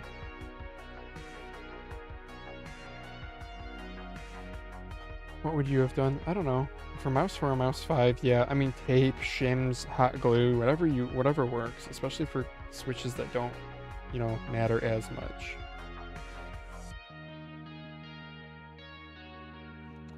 Oh yeah, Sola says, I like the dynamic. I know you said last time about Mousecast changing with your son on the way, maybe bringing Mousecast to an hour long or 45 minutes.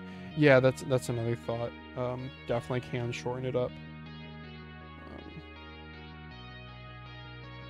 One of the problems is, this is such a personal problem, but the personal rambling section, that's the part that I think we enjoy a little bit more. Also, like, every single time Daz and I sit down to hit record or go live at like 10:45, 11 p.m., we're both like, oh, it's been such a long day, I'm ready for bed. And then we get talking and then we get excited.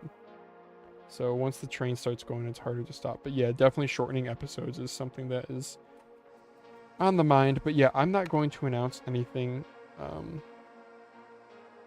Yeah, you generally don't want to announce anything until like you have things set in motion. So I'm not going to be like, I'm not gonna on a Mousecast just be like, yeah, we're going down to 45-minute episodes from here on. Yeah, I wouldn't just do that out of the, yeah, I would give it a lot more thought before I like officially announce something. Maybe even trial it like a couple times and then be like, yeah, you guys noticed the last couple episodes were only this long. What do you guys think? Are you cool with it? Yada yada. Personally, yeah, Mousecast was only supposed to be like, I actually, you know what? I don't think I ever had a specific time duration in mind. We're gonna do a Kaisoni Uranus, I think, next. Put some opticals in this. I don't think I ever had a set time duration in mind. If you had asked me, I think I would have said 45 minutes is too short, 3 hours is too long. But in between there, if it was an hour long or 2 hours long, which that can be a very different dynamic. Like a 45-minute long podcast is usually either you deep dive into only like 2 topics or 2 to 4 topics. Like Mythfits is a podcast I started listening to, hosted by Tony Bellacci and Carrie Byron from Mythbusters fame. It's called Mythfits, and their episodes, I want to say they're rather short. I want to say they're like a half hour ish, and they might only do like 2 or 4 viewer questions. Whereas like a 2-hour long podcast, I don't know. I'm actually really happy with the format of Mousecast. It has really grown into something that I'm really happy with compared to other podcasts. So I like that there's formatting to it, because then people can not only use timestamps to seek, but they also just understand that there's a flow to it. If you're only there for the news, as soon as we say the word Reddit recap, you can tune the heck out, and that's fine. Click off. I don't care. Some people really like the personal ramblings and like the personal side of Daz. They watch his reviews and stuff, and maybe they don't care about news, but they just they want to connect with him on some level. So it has that appeal. So I rather like with how Mousecast is.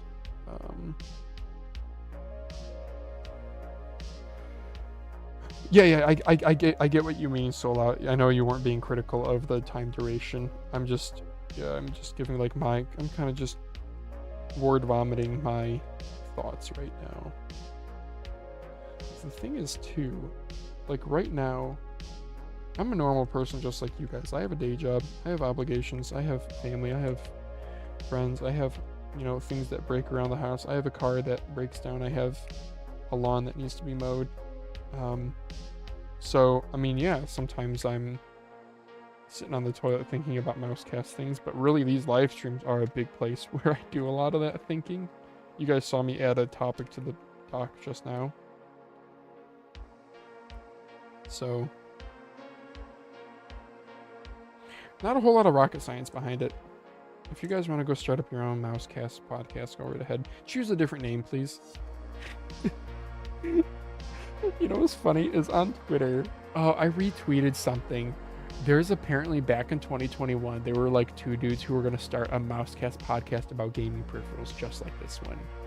And they like got a couple of people that they said, okay, who's ready for the first episode? And as far as I know, they never actually aired it or anything, but they were going to call it Mousecast back in 2021. So I don't know. If you search Mousecast, most of the results are, by the way, look at this Kaisona ass PCB. Look at this dude. Look at how big it is. It's mostly Disney related podcasts if you search Mousecast. I think there's one that's like French or something on YouTube. I don't know. I honestly did not give the name a whole lot of thought. I do remember House Gaming hosted Triple Click with Pisogel, House, and one other person. And they called it Triple Click because they had 3. Oh, am I soldering the wrong one? I'm smoking something. What the hell? And then Raw Input is the Viscose Pinguify Miscolors podcast. They're a good example of, I think they only target doing their podcast like once a month. And their most recent episode had Cat Aimer Girl,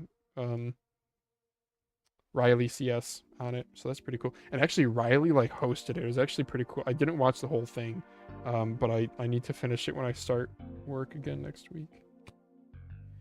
Pretty cool. But they do a good job. I think their podcast is pretty good.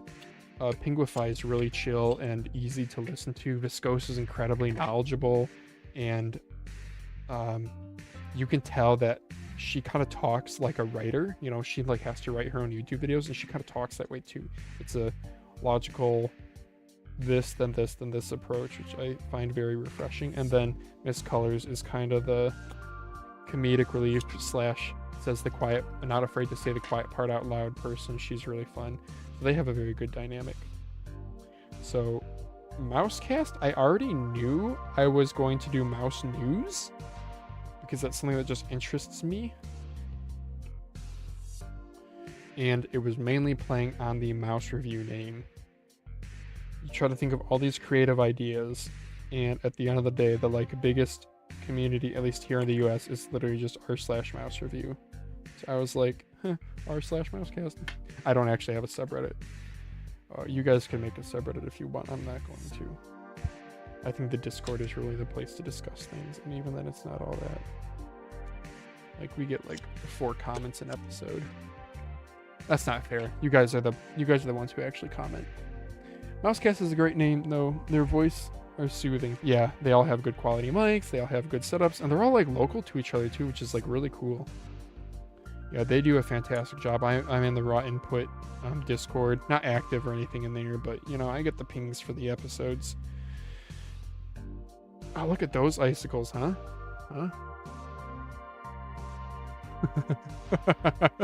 Those solder icicles. Yeah, so I'm pretty happy with where Mousecast is at. I like that. I think if I did, so the Viscose raw misinput raw input Pinguify style would only work, I think, if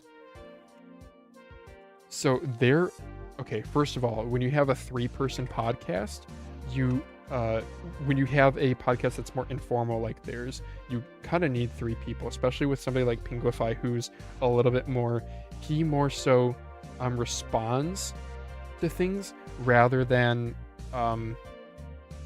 comes right out and like says the thing immediately.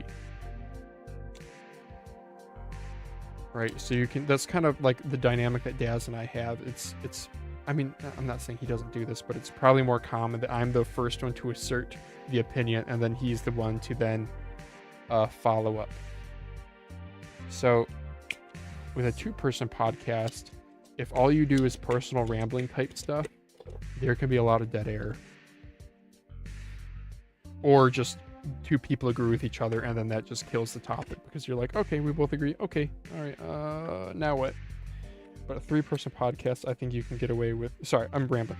Point is, raw input works, I think, because they have 3 hosts and because they're all very talented and respected with like considerable YouTube channels.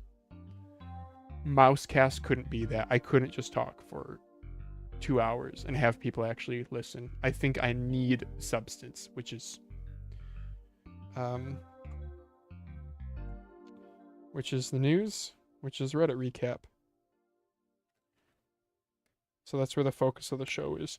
The personal ramblings, that's the part that isn't scripted. Sometimes we'll put topics in there, but for the most parts, it's like, okay, this was a slow news week. Here's a link to the top posts from Am I the Asshole this week on Reddit, and we'll just react to a few.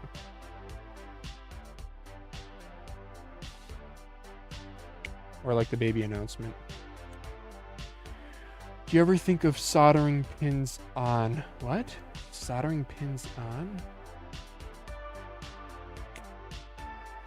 Yeah. I hope nothing that what I said sounds like shade at any of those podcasts. It's not at all that way.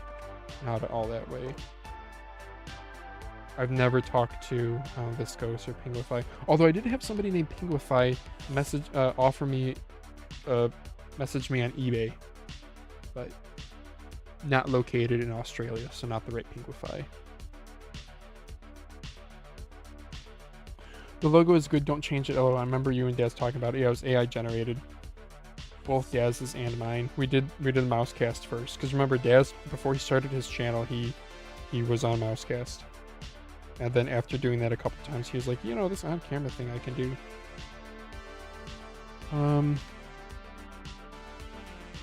Half hour. Yeah, the thing is, I want to give my opinion on things, so like a half hour long, I just don't think I could really do myself justice. But who knows? We'll see where life takes us.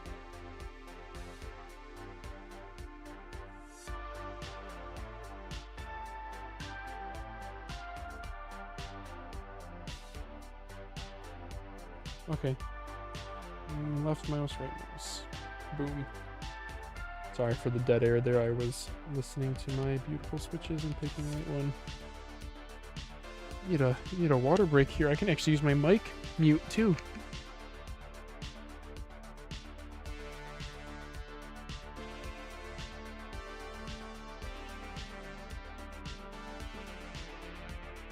So this Razer headset, one thing that's going to make it in the review are the 2 buttons on the back of the ear cup here.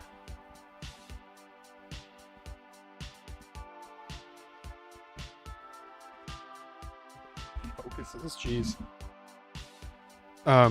One's a mic mute, and the other one's play pause, and they're the same size button, and they're right next to each other. It's such a bad design. Like, brother, you have a second ear cup. Put it on the other ear cup.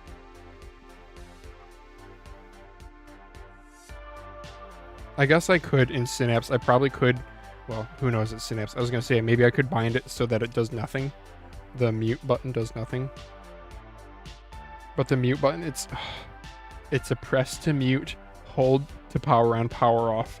Can we please get away from press to hold buttons? I was venting to my wife over dinner today because we have a dinner scale that it's press and hold to turn off on, and press once to tear. Well, it's a super sensitive scale, so you press and hold it to turn it off, and instead something wind blows on it and it changes the weight, so it thinks you're just tearing it. So you're just sitting there like pressing, holding. Ah, finally it turns off. Just so dumb. So dumb. It's like to save a couple cents so they need one last button on the PCB. I specifically bought this scale because it has a dedicated on-off button. Like, please. Please. Okay, sorry, you guys don't want to hear me ramble. You guys want to see me solder stuff, I think. I don't know. One mouse switch. Oh, that's what I need to take this guy apart too. Harmon optical, pry it open, receiver, transmitter, close back together. Then it's icicle time, baby. He's got a wall of mice behind him. Which headset is this? This headset is the Razer Blackshark V3 Pro. I got a Vine review unit, $250 MSRP. Is it worth it? Not really. It has a really nice mic. It's decently comfortable. It has active noise canceling, so I think if you're into ANC stuff, this might be a solid choice. I don't know. I'm not super into ANC. I don't use it because it kind of makes my head feel weirdly full. But maybe some people love it. I don't really know what other ANC headsets are, but they tend to be much pricier than non-ANC ones. ANC active noise canceling.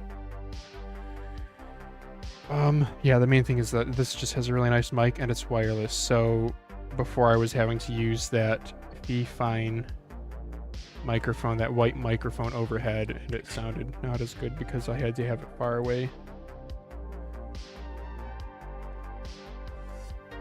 Yes, sir. Are these mice commissions or all mine? They are all mine.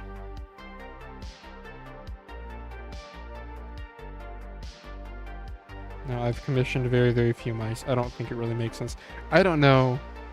Maybe I'm crazy. I think people are crazy for like going to a repair shop and dropping $40 to swap switches. To me, that's absolutely... It makes me a little bit mad. Like, I don't want to call people names, but that does make me a little bit mad. Oh, my side camera's out of sync. Oh, both my cameras are out of sync. Oh, what's going on here? Is my whole computer freezing? Nope, just the cameras. Okay. 1080p, and then let's try doing this one, dropping this one to 760p. Let's just try activating and reactivating. Sorry about that, guys. Deactivate, activate. Deactivate, activate. Okay, that seems better. It like occasionally gets choppy. I don't know what's up with that. I mean, audio at least is good, which I think matters the most. No, I don't like, without insulting people, because I don't know if you guys are out there who would spend $40 to have somebody swap switches for you, but to me, that's literally, you could just buy the tools and do it yourself. And I don't know, if you're, you know, I've talked to people and they're like, oh, I don't have the room for it, I don't feel like learning it. That's fine and all, but I don't know.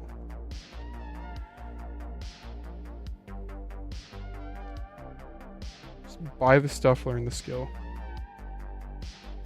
Or, I don't know, maybe you're just a person who, you know, you're just like a doctor and you just make a ton of money and $40 is like not significant to you. But I don't know, I grew up where like $40 was definitely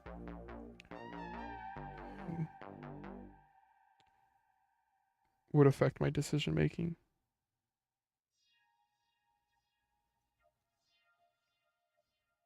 Yeah. I don't know, but if you have somebody who will like do it for $5, heck yeah. That's pretty much what I would do it for. I would like charge like $5 a switch. The problem is shipping. Because you got to ship it twice. So even if you're located here in the States, shipping it once, cheapest is $5. So then ship it twice, $10. Now I charge, let's just say I charge $5 a switch. And you do 2 switches. You're in for $20. I don't know. Maybe you can find a local shop that will do it really quick. And by the way, that $5 is going to be less than minimum wage, or less than, it probably will be about minimum wage. Just just learn the skill. Just learn the skill. Use it to use. It's an excuse to learn a skill, to buy some equipment and learn a skill. Simple as that. Life is easier when you have skills.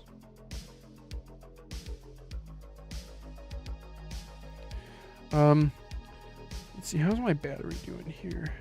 67%. Okay.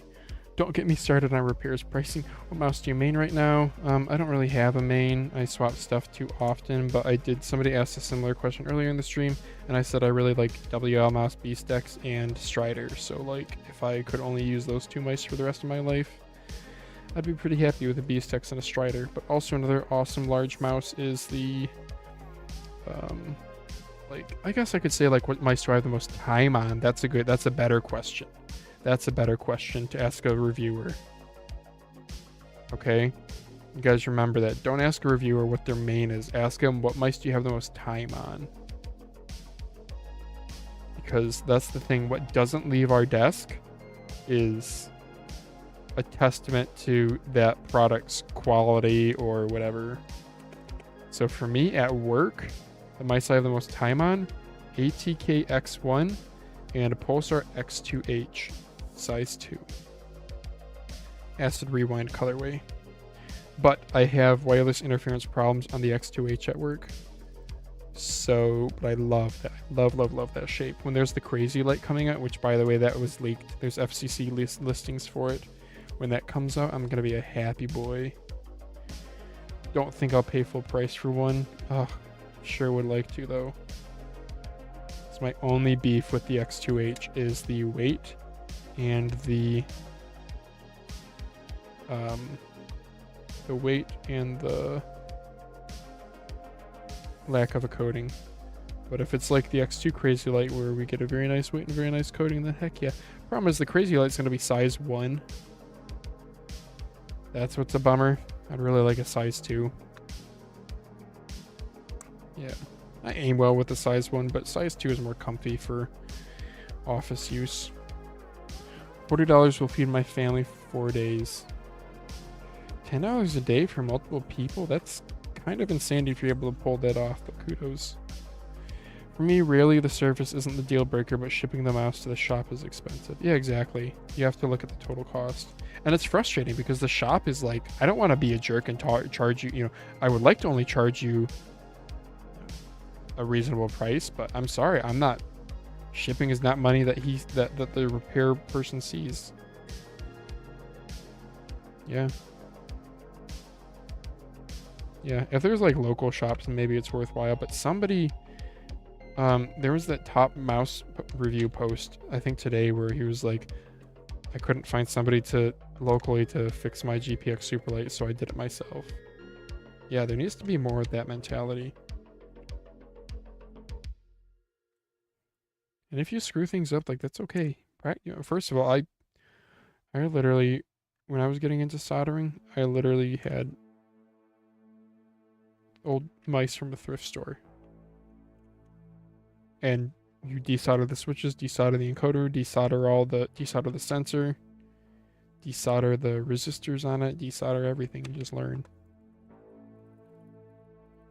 Well, that feels pretty good. A little bit bendy on the clicks. Yeah. Yeah, Boardsy gave this mouse a seal of approval, but I still think it's like a solid A tier. I don't think it's, sorry, Windows sound, that was me. Windows sound was testing clicks. Yeah, right mouse, left mouse works good. That was me again, my Windows sound, sorry about that. Always gotta preface that. Same thing with like Discord notifications. Isn't that terrible when you're like watching a YouTube video and you hear a Discord notification in it? Yeah.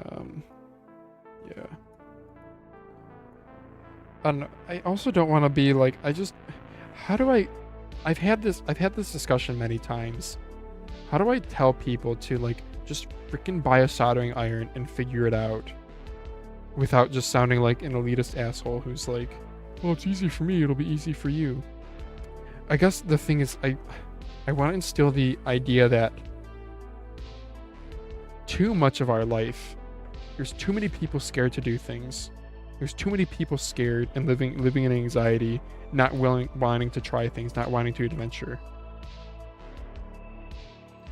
there's too many people who fall victim to car repair scams because they don't know what a brake pad change should cost. So the guy says it's a bunch of money, and they're like, oh, it sounds terrible.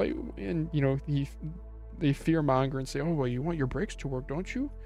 Oh no, I need to do that. And then they go and they spend, you know, $1,200 on something that took a dude an hour to do. Educate yourself. I don't know, yesterday I played pickleball with some friends, and one of the guys was a guy I had never met before. Nice guy and all, but it was interesting. He was telling me about he has a deck on the back of his house that is in need of repair, and he was like, I'm not at all a handyman, and he's telling me about it, and I was like, yeah, well, you know, if I built a deck, feel free to text me pictures. I'd be more than willing to even stop by. You're not too far from me. I can swing by and just give you my 2 cents on it. You know, I'm not a professional, but you know, I did have to read all the code books. I do know, you know, at least at a glance, what's a good quality one versus not. You know, I did get quotes on things, so I would actually see how much I'd be saving, and if I wanted to farm out to a contractor. But I'm just thinking to myself, like, shit, dude, I don't think, if I wasn't handy, I don't think I'd have any money in my bank account. I don't think I would. And how do people just like live like, I don't know. I spend so much money a month paying back student loans. We're gonna have a kid into this mix. I've moved jobs multiple times. I've worked ridiculous hours trying to either work overtime or to increase like my earnings. And I spreadsheet all my gaming mice so I don't have to worry about, like, so I can buy something guilt-free knowing that, you know, I'm in the positive $80 for this month with it. What an absolute privilege it is to like not have to be in a position where you're like, yeah, I'm not handy. I guess maybe I'm just a little bit jealous there. Maybe it's jealousy. But at the same time, you know, it's like, oh, you know, he's a really smart guy, and I'm sure he's great at other things. He's actually he's like not an investment banker, but he manages portfolios for some businesses. So he's probably like, maybe I'm the idiot for like trying to fix things with my hands, and I should just like learn to invest my money better. And like that would give me a greater return on my time. So maybe I'm the idiot here, working harder, not smarter. But how are we doing on time? 11:46. Doing pretty okay. I might be able to do one more. I was actually thinking about doing this guy. I have this really cringe scroll wheel in it though. It clicks really nicely, but it feels really cringe. Hi, doggy. Dog cam. You guys want to see the dog? Dog cam. Oh, did my camera freeze? No, okay. Yeah, there you guys go. Dog cam. She just came in. She just came in the door and then laid down. What a good girl. Yeah, I don't know, man. The first time, like, I was not into cars. I talked about this before, but I was not into cars until one day my Mazda 3 transmission, like, went into limp mode and couldn't drive it. It wouldn't go out of third gear. It would only do 1, 2, and 3. And check engine light and all these things, and it wasn't drivable, so I, like, looked up how to repair it. And that was, like, the first car repair I did. And it was done out of necessity, not out of, like, oh, I want to modify it. No, it was because I was like, I'm not going to be a car guy, even though I grew up in an area where cars are really prevalent. Yeah.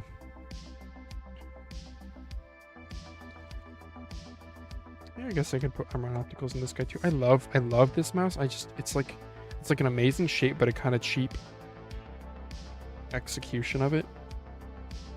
Don't know what I'd do without hobbies. I tried to get a basic understanding of everything that's required for maintenance in my life. Yeah. I have a coworker who got a divorce, and he's later in the years, like I want to say like 55-ish now. He probably got a divorce around age 50, so he has adult children with this woman. And I don't know anything about the ex-wife, but I do know his current girlfriend. I was like, what do you like about her? He's like, dude, I'm so glad I'm with somebody who has hobbies or something. Or hobbies or interests, something like that. And I thought that was an important take because Yeah, I don't know. I get that, like, some people can just be really into, I guess, doom scrolling or whatever. And that's not healthy. I don't know. It leads to things like depression, and yeah, hobbies are important to get a sense of purpose. And I mean, you can extend this to, you know, you can get purpose from all sorts of other things, from kids to, you know, should I just do, this is a 3311 version. Should I just do it in this? Maybe I should. I think I will. I was gonna do it in this one, but this one has such crappy skates, and yeah, I don't know. It feels good, but I've kind of distastefully modded it, so I'll do this one. I actually got this from Dad's. Fun fact. I don't know if he knows I have it still. Or maybe, I think we did trade legitimately for it. I think we did. I hope we did. I should ask him. We'll put the skates under here.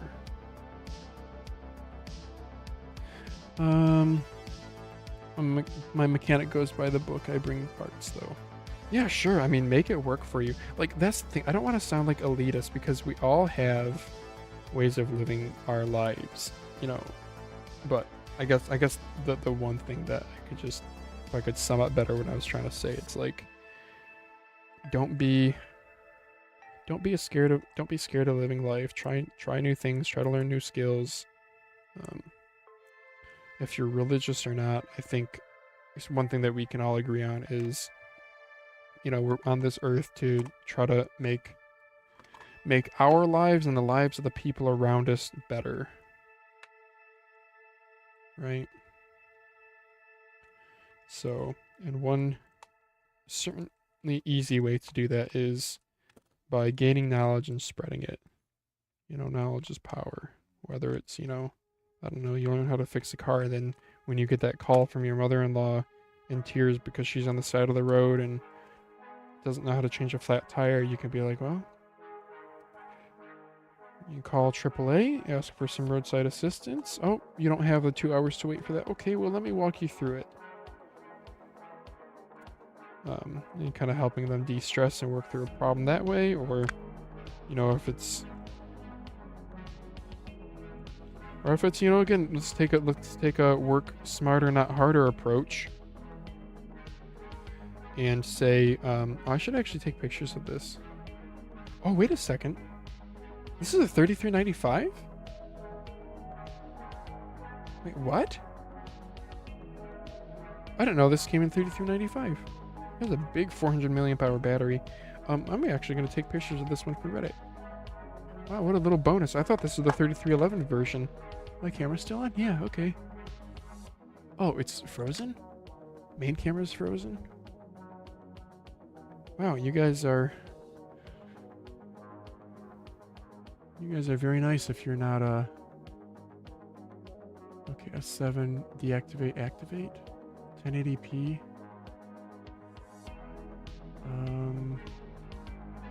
Why my camera no worky?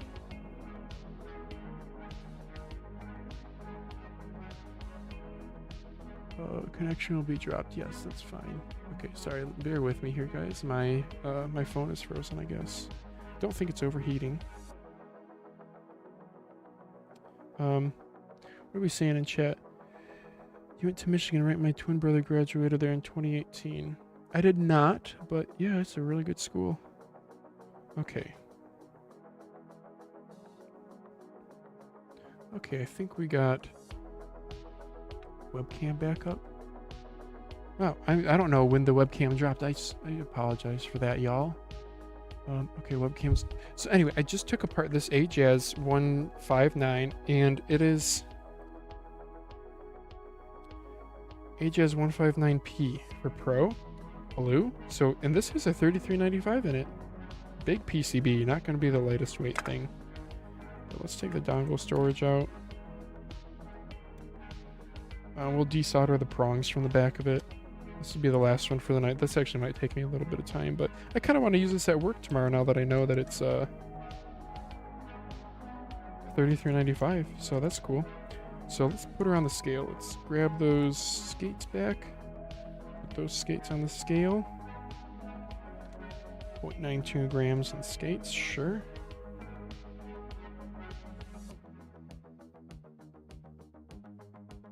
Okay, there's one picture. Did it get fuzzy? This new camera app is like slow and buggy. I'm quite upset about that. Okay, then let's throw the screws on it too. I want to get a good accurate weight for the subreddit. Close that back up so it looks all good. 56.56. Boom. Picture of the base.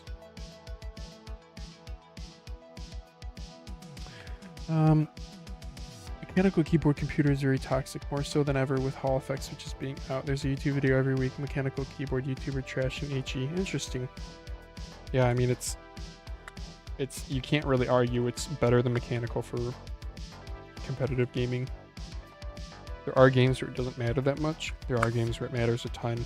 And I would use a crappy HE keyboard over, like if I played Overwatch, I would use a crappy HE keyboard over a really nice mechanical keyboard in a competitive setting every day, dude. You kidding? My internet dropped. Okay. Yeah, things are working for me. That was, I think, on my end. Been out of the community and I have HE keyboard. Yeah.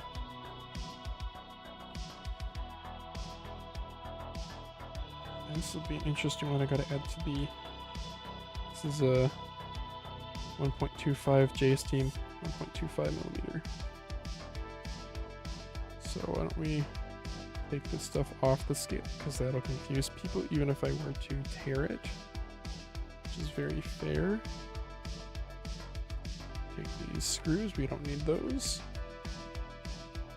I'm gonna put these other screws back into the, this is an apex right here, but I tell you, it's don't feel anything apex about it. It just feels kind of cheap, a little bit heavy. That PCB is not very nicely optimized. I guess I should probably mod it more tastefully next time. Maybe go back to the stock scroll wheel situation. Man, Flansies, what's your favorite mouse skates? I'm not big into mouse skates. I have too many mice to justify spending like good money on good skates. So I just buy some from AliExpress. I like big skates. I know the silencer skates are really nice. I don't know, I'm not super up to date with what the best skates are, but silencer skates are Unusual Way are pretty nice. I have some coming in for my Strider that I got with like coins. I got it from like $3 after coins, and then I don't know, the red dots from AliExpress are actually really nice. They're kind of a harder plastic, so they play a bit faster. They're a little bit on the smaller side, but you can get a good like 20 pack for like $1 or so. So that crap gives me reasons to put 2 more keyboards on my desk. Yeah. This uses a rather interesting looking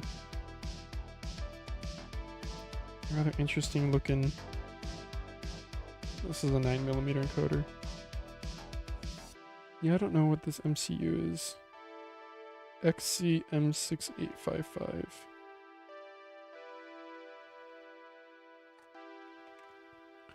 Take some pictures of this bad boy here, huh? One picture. Stream still working. Stream seems to still be working. 9.14 grams on the battery. It's a 400 milliamp hour battery. That is a very heavy 400 milliamp hour. I am weighing it with the foam, but that's because I'm going to take the foam out. Here's another way you can reduce weight. They usually have these. See these little magnets I have here? Yeah, look at where these are from, huh? They're from magnetic charging dock mice. These are usually like, I just don't use docks at all. But these are usually like, you can't weigh them directly on the scale because the magnets kind of mess with it, so you got to tear it. So let's do like, sure, this thing.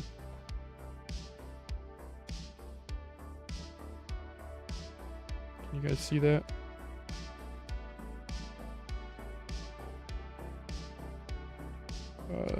Tear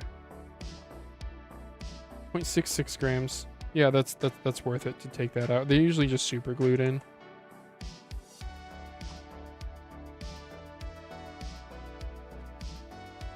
Wow, there's actually a lot I want to do with this mouse. I would love to desolder the... Alright, let's just see. Let's just crank it out, phalanges. Let's just do it. Just do it. 9 people watching. I've seen a lot of people come in and out of chat, so thank you all for doing that. I really appreciate that. Why don't we do... You guys want to see how much these weigh? So we saw that the magnet... This also uses a larger lens. I like the ones that have the, like, integrated lens that tends to be a little bit lighter. So a trick here. This lens wants to pop out. Right?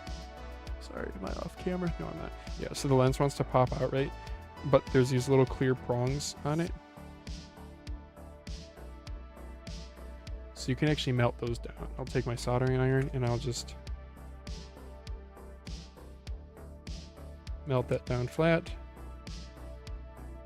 And melt that down flat, just like that. And now it won't come out so easily. By no means, no, you know, it's not permanent. I could yank it out if I wanted to, but I'm not such a Neanderthal.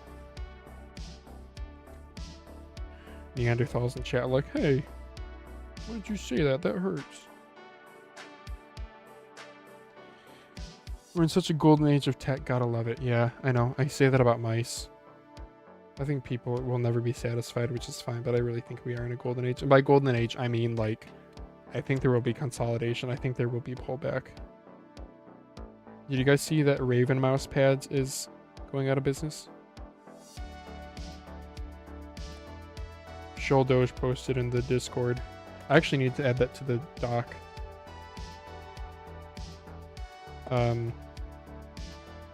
So Raven mouse pads, you guys can see in our Discord chat, the pads discussion chat. Shouldoge posted like a PDF or whatever, or a page of what the Raven guy was saying, and it's just sad. It's just like, you know, he basically just that there's not enough demand. It's not easy. I have plenty of small business ideas, but I'm kind of scared to execute on any of them because, well, right now it feels like a risky time. Oh, but you know, you got to take risks, blah, blah, blah. Well, one of the things is I don't really think I'd be good at marketing. I mean, look at how I am with Mousecast. Okay, I don't really market it a whole bunch. I don't have reviewer codes. I don't cross post as much as I should, blah, blah, blah. So there's definitely like more I could do with Mousecast, but that's the thing. I'm kind of an engineer at heart. Oh, clearly if you just make the best product, people will come. No. Windows wasn't the best operating system. iPhones are not the best phone. They're just good enough and they're marketed well. Which I'm not just trying to poo-poo. This is a 9mm. I need to write some of this stuff down. So this is using a really whack MCU that I've never heard of before. I should take a picture of it. So camera, 1 click, 2 click, 3 click just to change aspect ratio because Android is so good. And let's zoom in. Oh, I got to close out of that to zoom in. Cool. 2.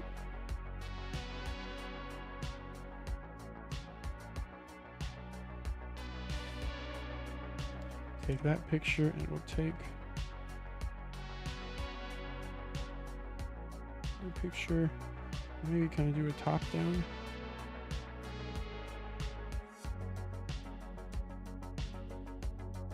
Sure.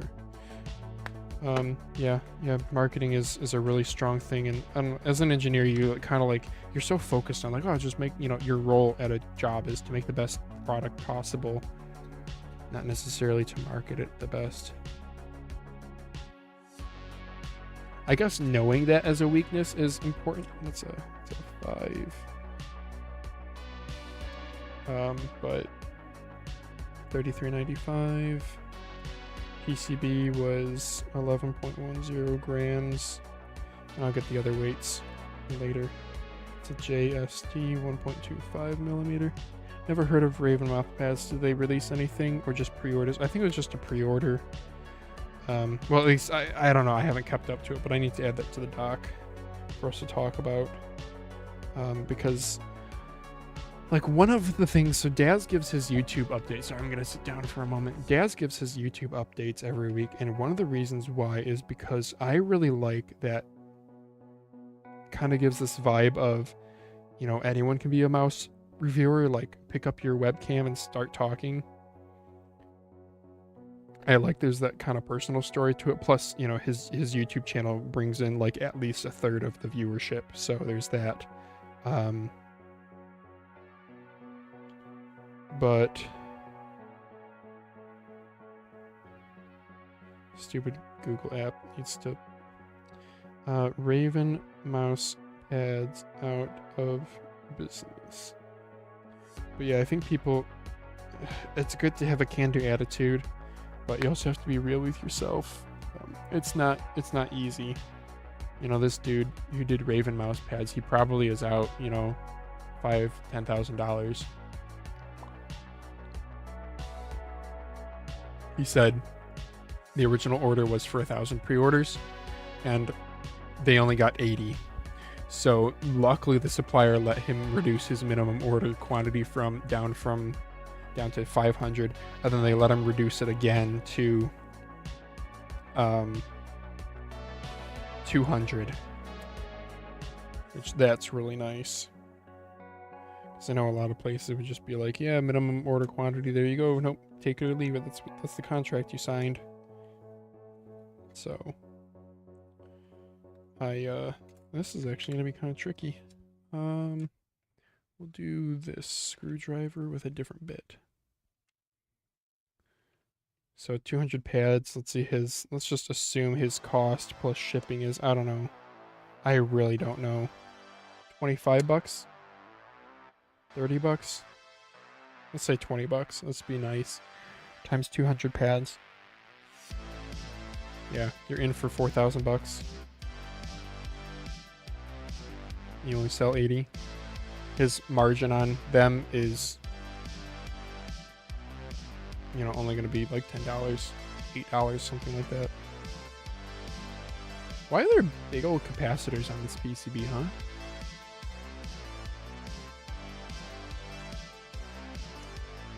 Okay, let's do Amon Opticals in this next. I saw your comment thread with Flickfire. I compared specs and the mouse is an exact copy, but I believe the only thing they changed with the clicks GM 2.0s. He did say, I DM'd him, Flickmice actually did say, oh, that's right, I was supposed to desolder the, you guys want to see me desolder the contacts. You guys want to see how heavy those are? I'll give a weight guess once I get them out. Yeah, Flickmice, he actually did say they did actually improve the mold. So they kept the shape, but they improved the mold. They did new molds for like every single piece. So there actually was more that went on behind the scenes. Also, insider information I can't really share, but they are absolutely working on other products. And he gave me a rough release timeline of when that's going to happen, and it is exciting to see that.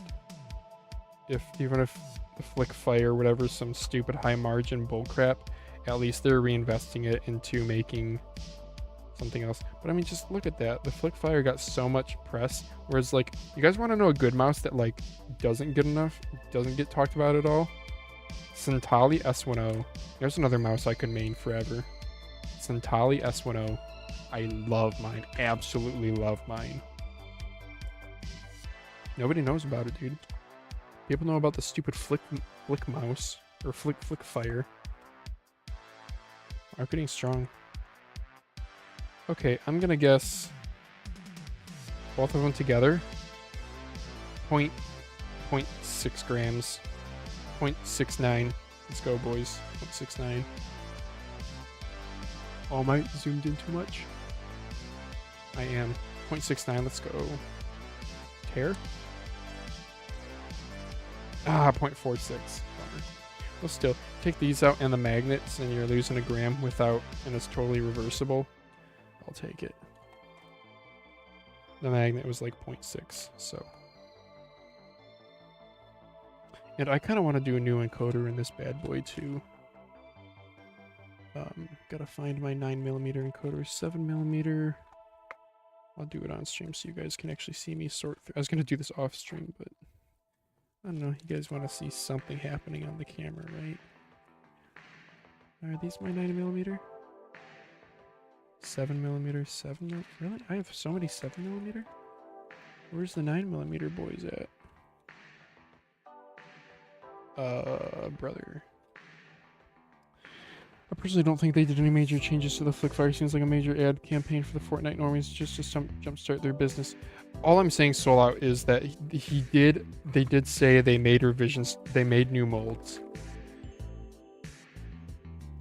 I mean, maybe Flick Mice in DMs has some reason to lie to me, but personally, I'm just gonna try to take his word for it and, you know, be like, he probably knows a lot more than I do about stuff that happens behind the scenes.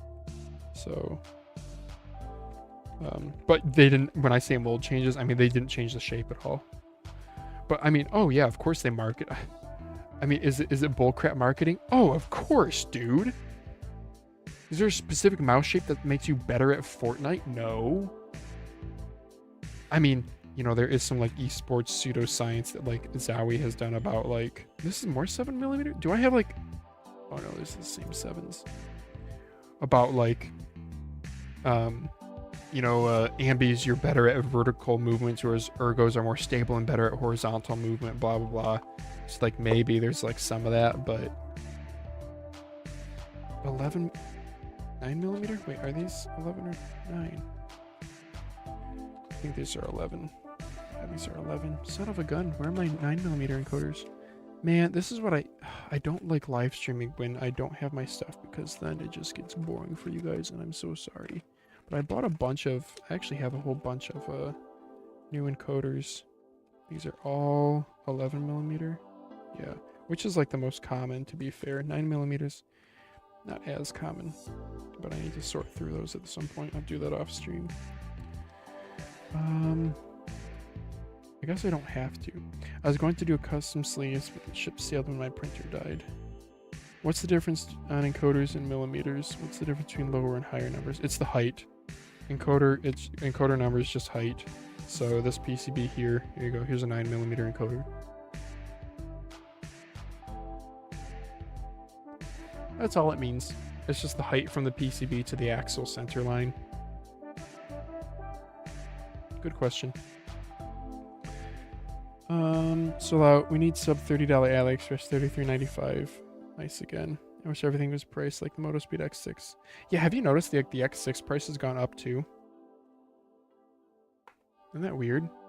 Seems like prices like go up and down. Like something will release, it'll release really high, then it'll correct down as more of them get listed and there's competition, and then it'll jump back up. Like, I don't know if it's a shortage thing or if it's just a, like, there's less interest, so there's fewer sellers selling them, so the ones who do sell it can ask for more. I don't know. I'll check my 9. Do I have 9mm here? These look like 9mm. Okay, good. And I need to order more 9mm then, because some of these might be no good. There we go.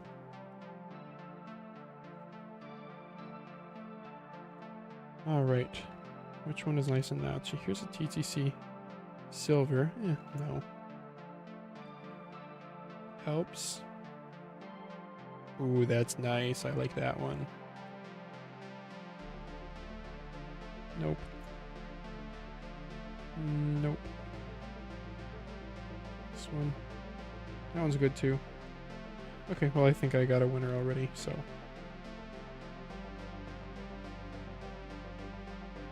We'll rock it. I'm so glad. I thought this was a 3311 mouse. Talking about mice that are sub $30 and $33.95. I guess this 159 is. Dude, this blue 159, I could have sworn this was a 3311.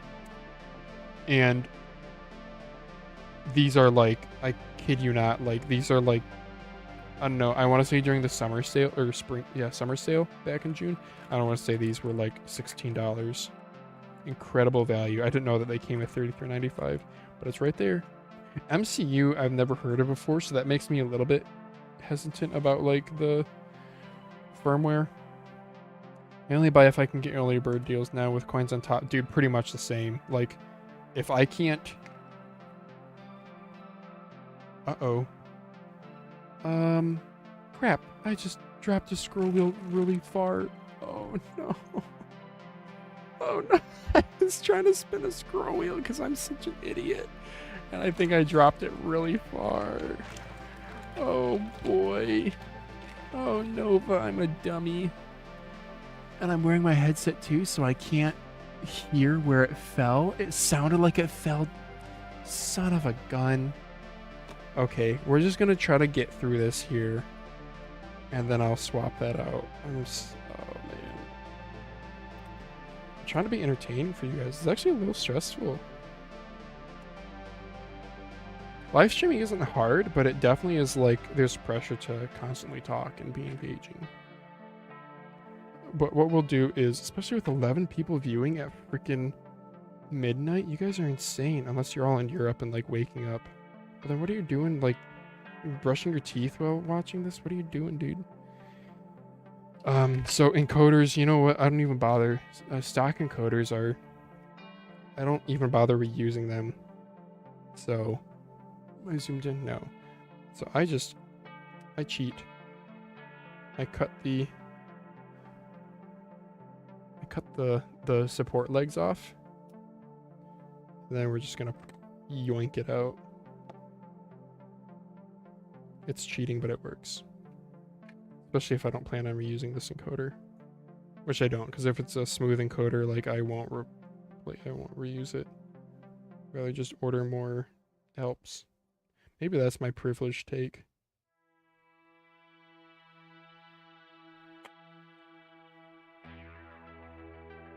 Yoink. Bye-bye. And then I gotta yoink the things out that I just cut off. There's one.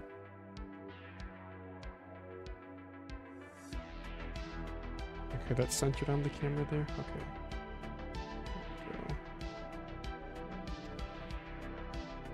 Nepa here, EST. Bad habit staying up late on Sundays. Yeah, I know. I don't want the work week to start.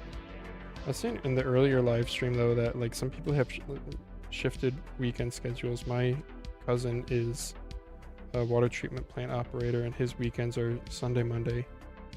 So like I don't know if I might hate that, because I mean, yeah, it's nice. I guess you have Mondays to like get a doctor's appointment if your doctor's only open on the weekdays. But also like that means your Saturdays, you know, you're not going to the park with friends or playing rec league baseball, you know, because you're working while everyone else isn't. So I'm glad to have, I guess, a normal schedule. I know I always figured I would be kind of a normal worker office job, though. I just always figured, oh, that's what my parents did, so that's kind of what becomes your reality. Whoops, a daisy. The secret is taking off Sunday and Monday.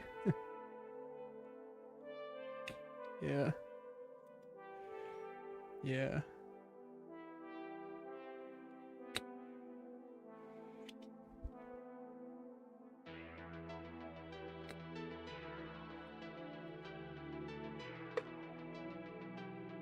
Yeah, the secret is just skipping work, guys. Who wants to play hooky with me tomorrow? I'm in if you're in. No. 4-day work week into another 4-day work week. Hell yeah. That would be the life, dude.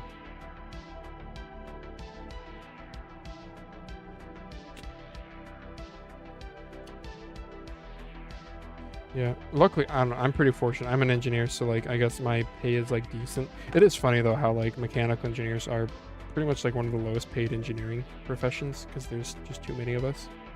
But I knew like I could have gone into software when I was in college. Our first year of engineering class at the school I went to are all the same. So actually first 2 years, because a lot of people make the move, you know. their dad's an electrical engineer and they like the idea of that, so that's what they go into in college, and then they get there and they realize, you know, holy crap, I like computers more, so they switch to computer science or something. It's a pretty common thing. So yeah, but I like mechanical stuff too much. I like physically producing a product, even if it means I make like half as much as a software engineer, but that's okay. I don't know, maybe it'd be different if, like, I don't know, some people are really big into, I want my wife to never have to work. I want to be able to provide for her and be a single, you know, be the head of the household. I'm like, nah, fam, screw that. Wifey can work too.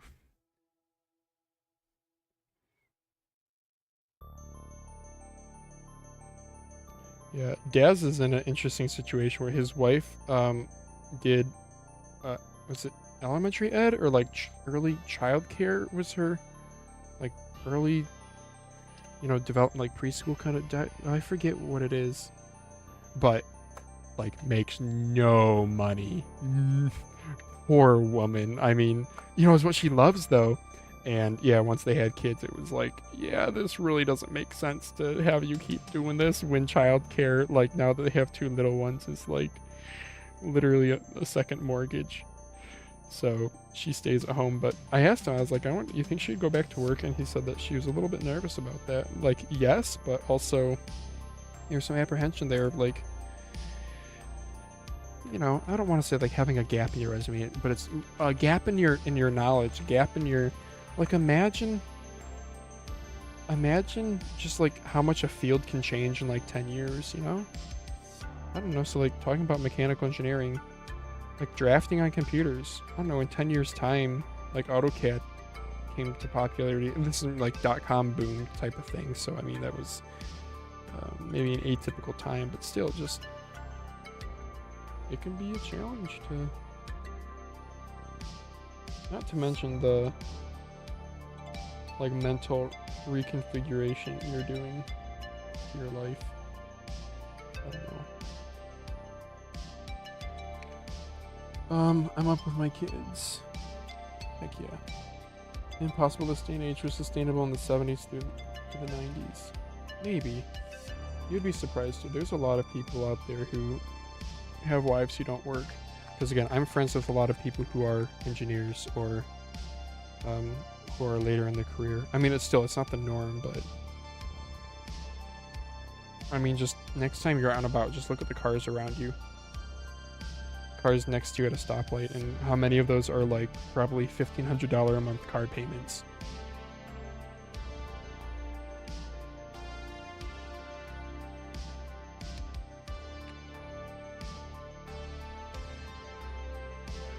Okay, so we got those done. I need to solder in these armor opticals.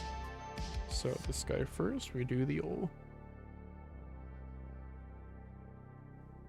I don't know how much of that was actually on camera.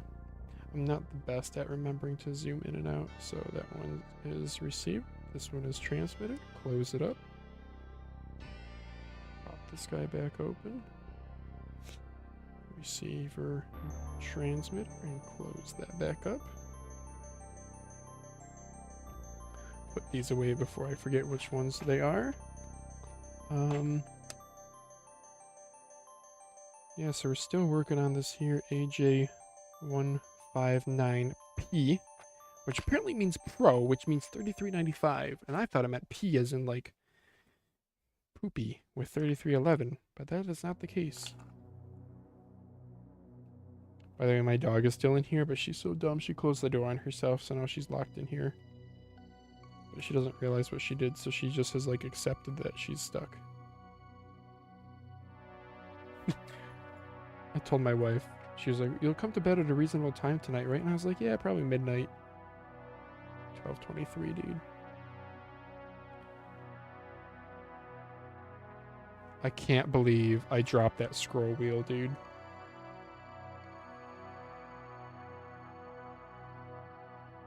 And it's like it's a color matched one too, so I'm not gonna. Hi, dog. Dog cam. Yeah. It's a color match scroll wheel, so I'm not just gonna say, oh, screw it, and just pull another white one out of my drawer of like 50.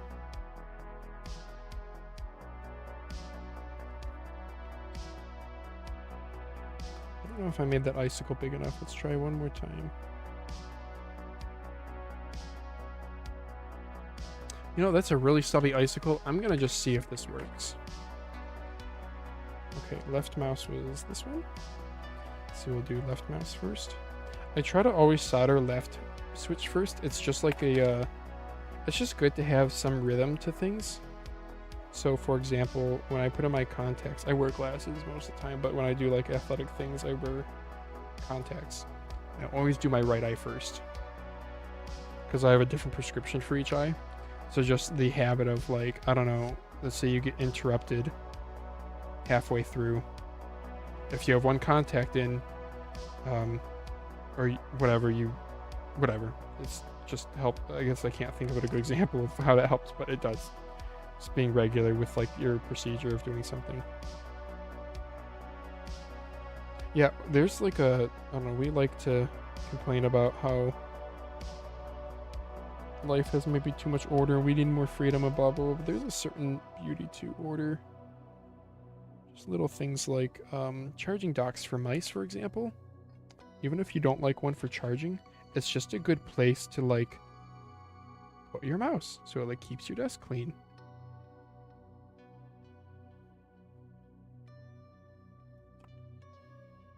Just having a place for things is a good habit in life, because you are less likely to misplace things. There's consistency. You can focus on more important things. So I can't think of another example off the top of my head, but that's just one, I guess. Having a charging dock with a mouse, I guess, which is like not, I mean, most people, normal people just have one mouse, so that's kind of a weird take, I guess. But I could probably think of a better example if I gave it some thought. Okay, the AJ159, we got battery minus, battery plus desoldered. We do need to do the battery still. We've done a lot so far here. We've done pretty much everything. So like Soul Out, you said you did, you called it heavily modded, and you did switches, scroll wheel, battery, and weight reduction. And I am doing a little bit of those. I'm not doing any destructive weight reduction, but I did remove that,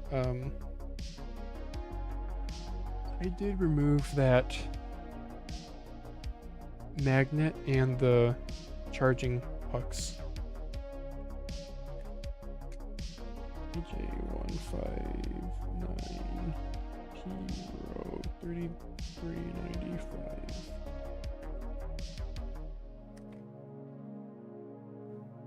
Okay, so how I usually do this battery, you'll see it's a different JST connector size.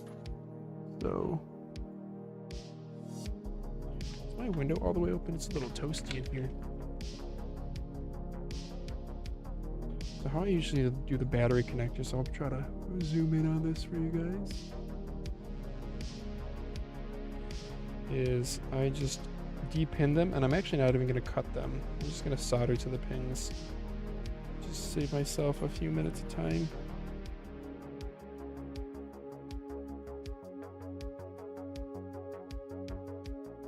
Whoops.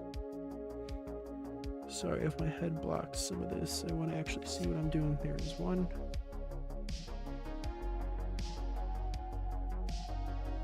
.7 volt.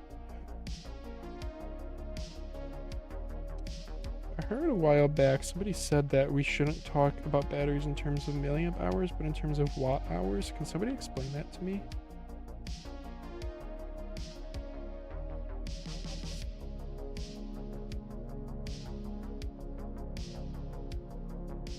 Okay, that connector is done. Oh, you went out, baby girl. Okay. Here you go, girl. Yeah, I know you closed the door on yourself because you're just a smart dog. You're such a smart dog. And let's get a replacement connector. JST 1.25. Those are 1.5. Let's go to 1.25, which is somewhere. Oh man, I don't have a whole lot left. Whoa, bro, I only have 3 left. Okay, I need to order more Alps 9mm and more GST 1.25s. Keep a lighter out, I'm gonna need that for the shrink wrap. There's 3 bits of shrink wrap already cut. Let's go ahead and de-pin this one. Good evening, Phalanges and everyone. Very good evening to you, Mr. Alex Lee. Thanks for coming in and saying hi in chat. We are modding an 8J159P that I was just gonna do like a switch swap in, and then I realized this thing has a 3395 in it. I thought it was a 3311 because this is this mouse right here.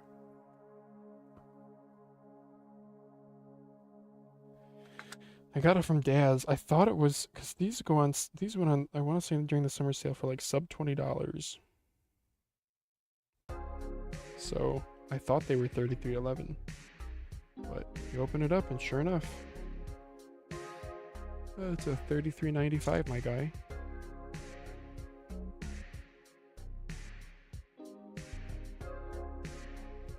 So there we go. Black cable. Mr. Cable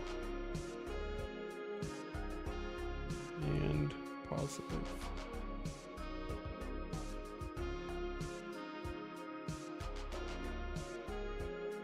Very nice.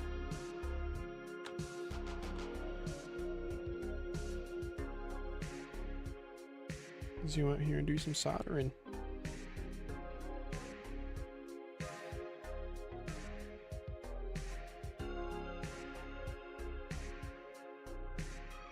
Really know if there's a rhythm. There's a procedure to like which battery wire to do first. I don't think so.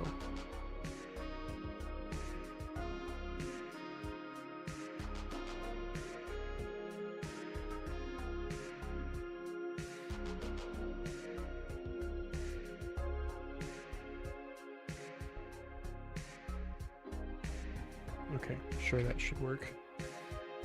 Just making sure the wires are touching.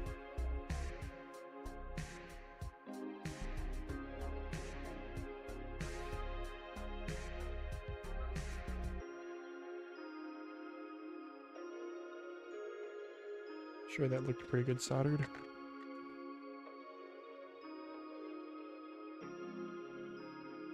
And then we'll slip over the shrink wrap and hit it with just a little bit of fire. Oops, that might have been too much fire. That's okay. It was so funny the first time I used a lighter. I was at work at this place I worked at, and I was working with these 2 people who were both smokers. And they were gonna have me shrink wrap, heat shrink a whole tubing, a whole bunch of stuff. And so I asked one of them and I was like, where do I get a lighter from? And they were like, oh, here. And they gave me one, and then I like couldn't get it to light because I'd never used a lighter before. You know, one of these scroll strike type. I'd only use the like safety lighters, you know, for like candles crap. And the one woman was like, oh, you innocent baby. I'm 3 minutes behind, never mind. I'm glad you've been hanging out, Mad Hater. I appreciate you, dude. I appreciate you and everyone else in the Discord who's so active. That's awesome. It's so good seeing people interact with one another too, and like there being organic conversation.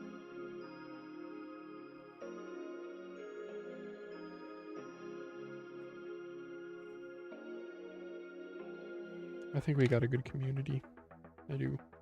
I really do.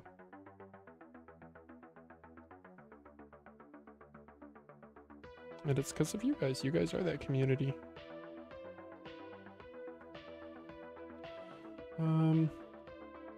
This battery here is probably not the most interesting content. We gotta get me rambling on something else again. I still can't believe I threw that scroll wheel, dude. I'm really upset about that. I gotta go find that, and I don't know where it went. And I have so much stuff underneath my desk because I just have boxes of mice, and it sounded like it fell into a box. Like it had that kind of echoey cardboard sound. Sure, that should be plenty of solder on that guy. Yeah, these wires were a little bit long for this battery. I added a little bit of extra weight, but the world will keep spinning, you know? Alright, let's hit them each with a little bit of fire.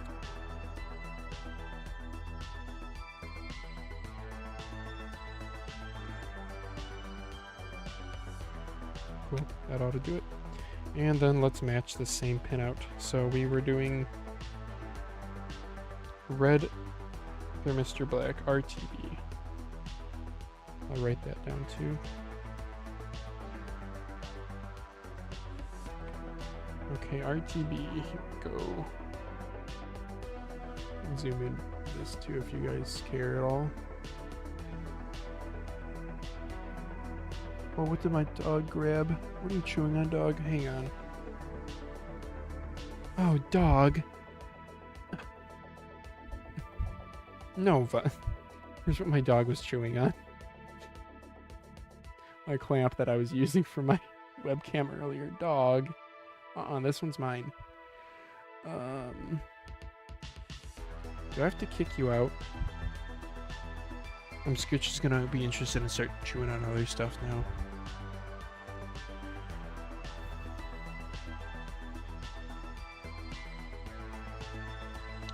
Okay, so where was I? It was RTB, so that goes there. Thermistor goes in the middle, and the red goes on the end, or on the first position. Cool. Double check. RTB, 1.25 millimeter. Bada bing, bada boom. I really need to find the scroll wheel. I can't believe I freaking yeeted it.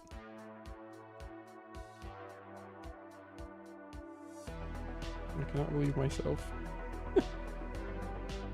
Okay, well I said it wouldn't be too interesting because I would end up being off camera looking around for it. I guess I could take my camera and like look around for it, but then I'm gonna look so dumb. I'd rather just talk to you guys. Oh dog, sorry, do I have a garbage bag in your way? She likes looking out the window here.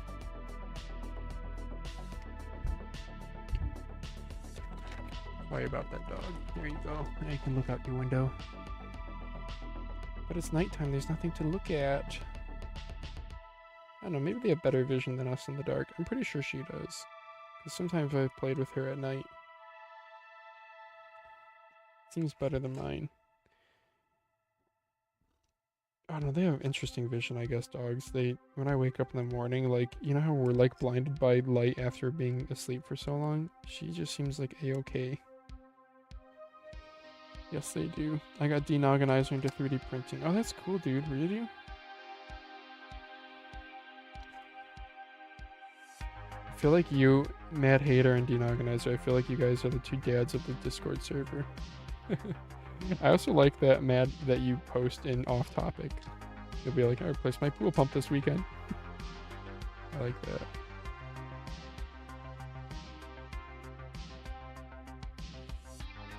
Yeah, I want to say most of the Discord setup has been me executing. A lot of it has been Sergeant Pepper, the moderator, has helped out a ton.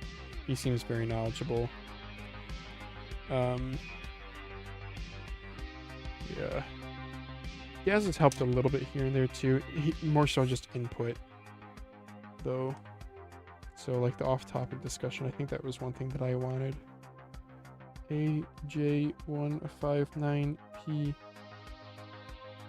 blue, and this is 9.17 grams. I'll also say this is a 3.7 volt. Okay, it's all screwed in. Double check the pinout again that I didn't mess it up. RTB. Plug in the battery. Turn on the switch. No LED. Let me just make sure nothing's getting hot. Okay, let's try plugging in. Oh, the LED's on this ribbon cable, so I should check with this ribbon cable.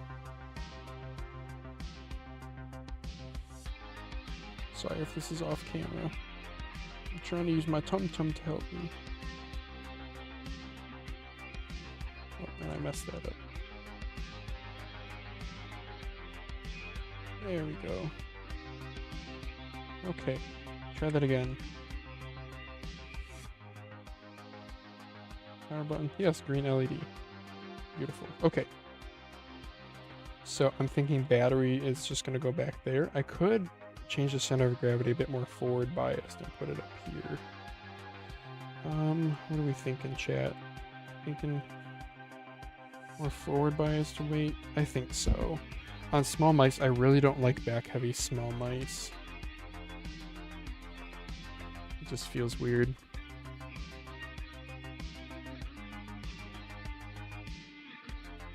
Yeah, this is what we'll do. I'm going to use some of the thicker foam tape that I have because I got some dimples poking out from the lens. That's all melted down. Trim this up to be a little bit narrower.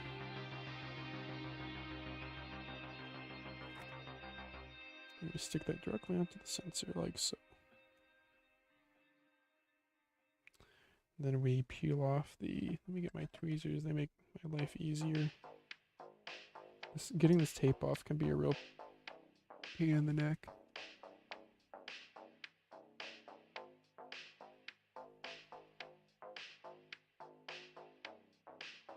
I don't know, how'd you guys, did any of you guys ever watch Bearded Bob's streams? He did live streams kind of like this, or who else does disassembly live streams? Just Melon? How does my stuff compare? Like, did they have a camera angle that was really helpful? Did they have like an overlay that was really nice?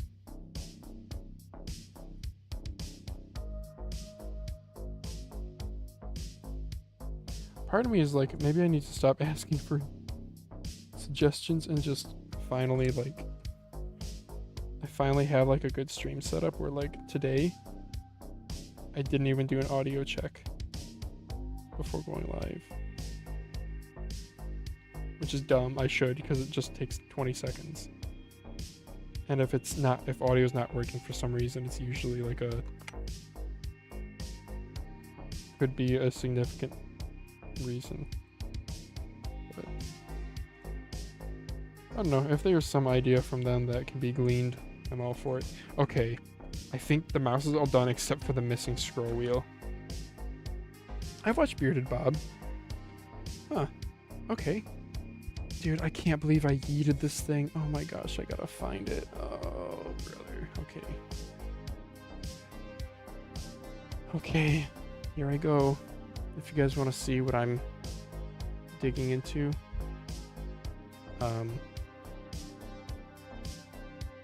here, I'll take this camera along.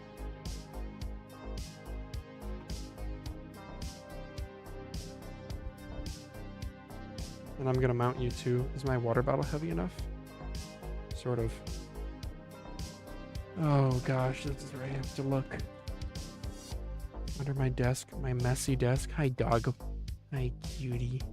Hi cutie. Are you distracting me from getting this done? Yeah, but is it worth it? Yes it is. Yeah, I yeeted the scroll wheel into the abyss here somewhere. Oh boy.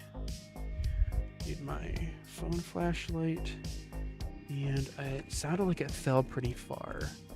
I don't know if oh, I'm sorry, I didn't mean to hit you. I'm sorry. Oh no, that got on live stream. No, I made a bonk. I'm sorry, Nova. I'm sorry. I'm sorry. And she's telling me, are you telling me that it's okay? Are you telling me it's okay, or are you sad that I hurt you because I was mad? I'm not mad. I'm sorry, baby. I didn't mean to bonk you with the tube. I'm sorry. I'm sorry. That's really sweet. I think that's her way of saying I forgive you.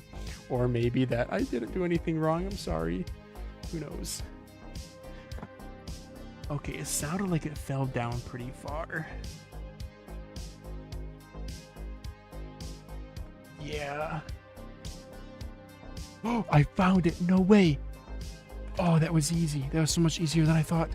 I got it, guys. Scroll wheel acquired. No more scroll wheel spins on this stream. Not allowed. Banned for life.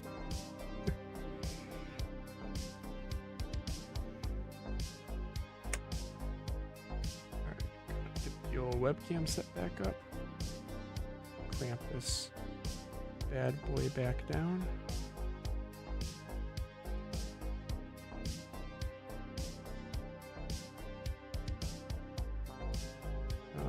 It's not quite the same angle, is it?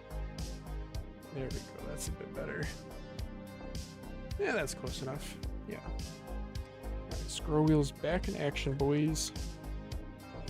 I love how Bearded Bob measures every component with calipers as long as weighing. Very helpful. Oh, that is very helpful. Yeah, he would measure everything.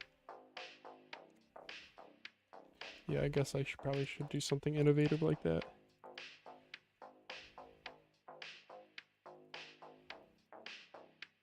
Oh, that feels so much better. Okay, I should actually plug this mouse in and make sure everything works before I screw it all together and put the skates on.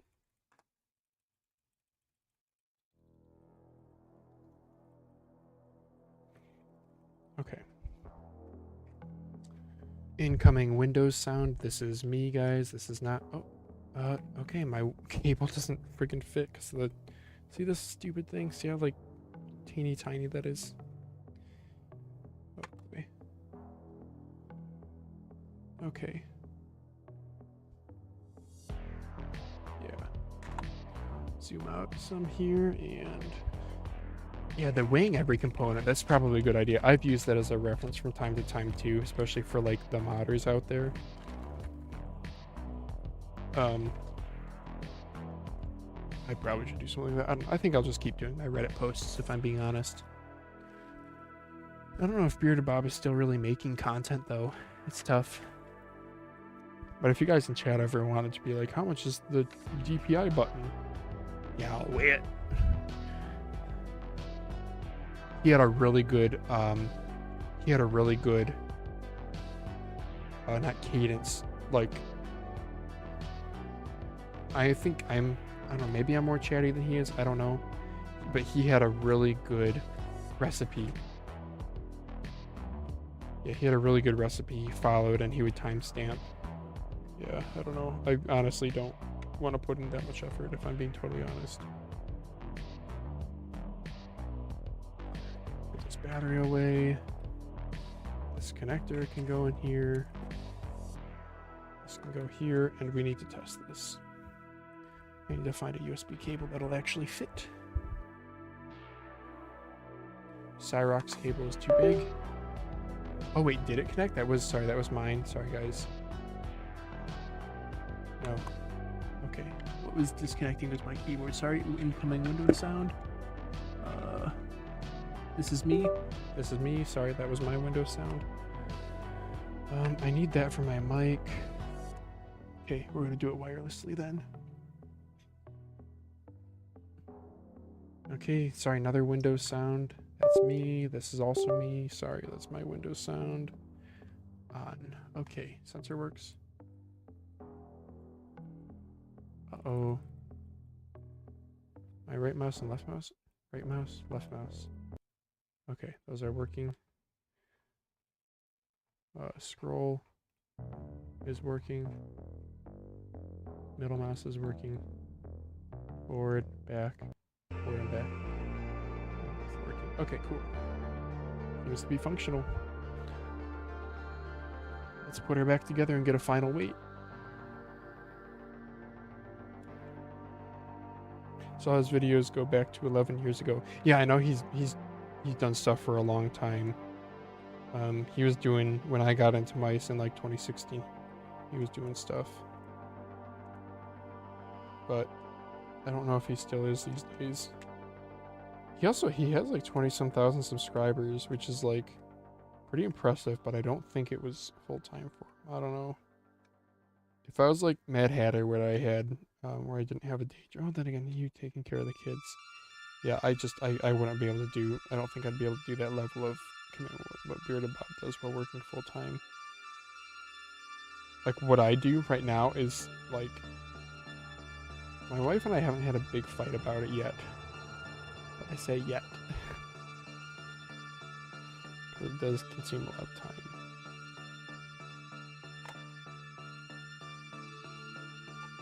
Yeah, that'll do. Oh, oops, it's still plugged in.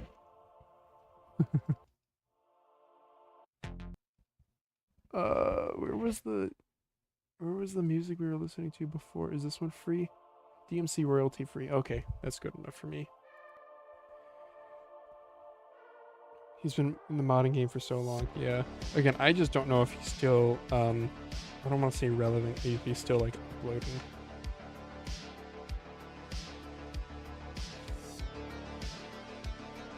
That's my main question. But he had a really good thing going. He even had a web store where you can buy some of his tools from.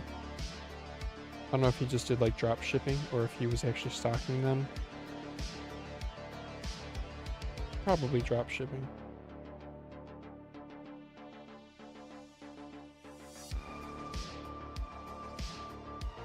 Yeah, I wonder what the economics of, like, drop shipping versus from your own website versus just having an affiliate code is. I'm guessing drop shipping is more lucrative, but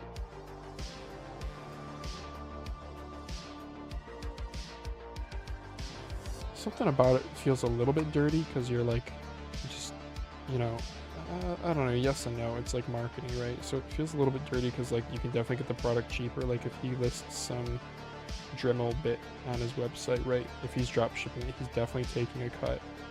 But at the same time, he's making that, it's not an unjustified sale because he's making that sale because it's his recommendation, and quite frankly, his recommendation is going to be, like, way better than some bogus review, you know, Amazon reviews where, like, yeah. Oh, that Nachi scroll whip feels really good. I don't really know how much we're going to reduce it. 6 grams? I bet you it's only like, I bet you it's at like 49.69. That's my guess. Because we swapped the battery, we took out the charging pucks. We're keeping the dongle door, dongle storage. Why is this not teared? Boom. No way, 49.50. And I guess 49.69.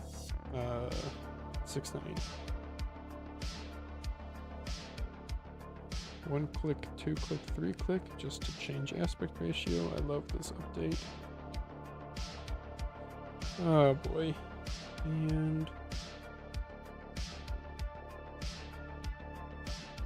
there we go, photo.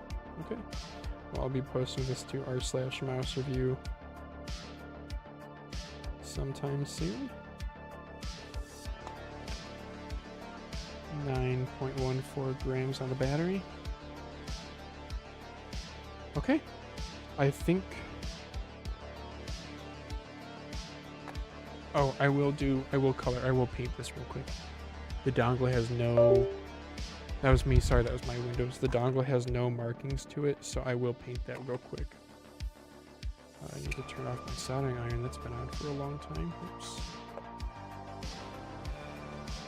I will hit this real quick with some blue paint. Some blue nail polish. Nail polish with hardeners? Is that what I want? Nail polish with hardeners? Does that mean I don't have to UV cure it? I really should, like, find some nail polish. It doesn't need curing. Oh, my fan's been off too. So yeah, I need to add to my shopping list with the rackets and 30% cash back some Alps encoders and JST 1.25 millimeter. And then tomorrow to work, I will bring probably the A7V so I get some usage on that, and probably one of these other two mice that I've modded tonight. The Darmoshark or the A-Jazz. Probably the A-Jazz. Yeah, that's what I'll do tomorrow. Sounds fun. Okay, guys.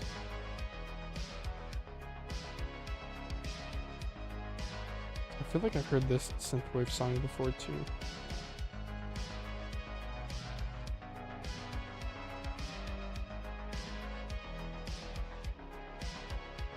I can zoom you guys in on this. Sure, why not?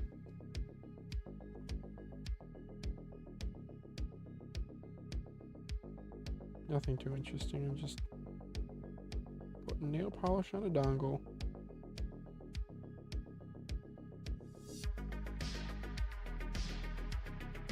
Putting a lot on, I might add.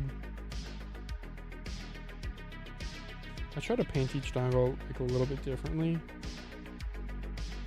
I could probably just like write on them. Maybe that's the smarter thing to do, but whatever.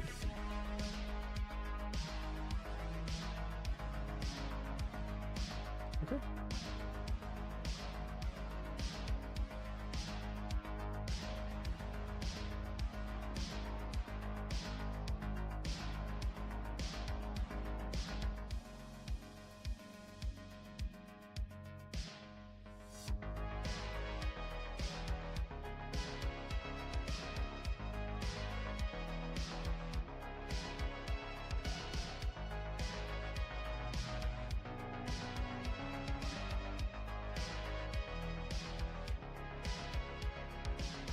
Alright, we got the nail polish dongle drying off camera.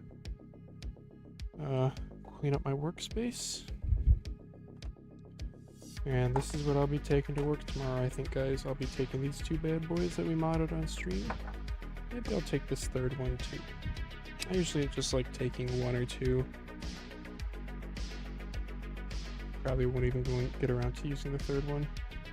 I think wearing fingernail polish in mouse reviews is dope, to be honest. I don't wear any, but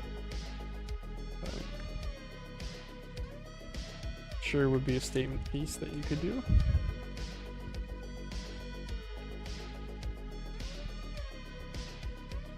Got my magnet set up, my apex, some other time I'll do, and my notes. Here's the notes for different mice, not exactly in order. Okay. Well, thank you guys so much for hanging out with me. I'll see you guys in Mousecast this week. Again, we're going to be seeing Mel and FPS. Looking forward to that. If you guys have any questions for him, you can leave them in the Discord. I'll add them to the doc. Yeah. Thanks you guys so much. Have a great night, y'all.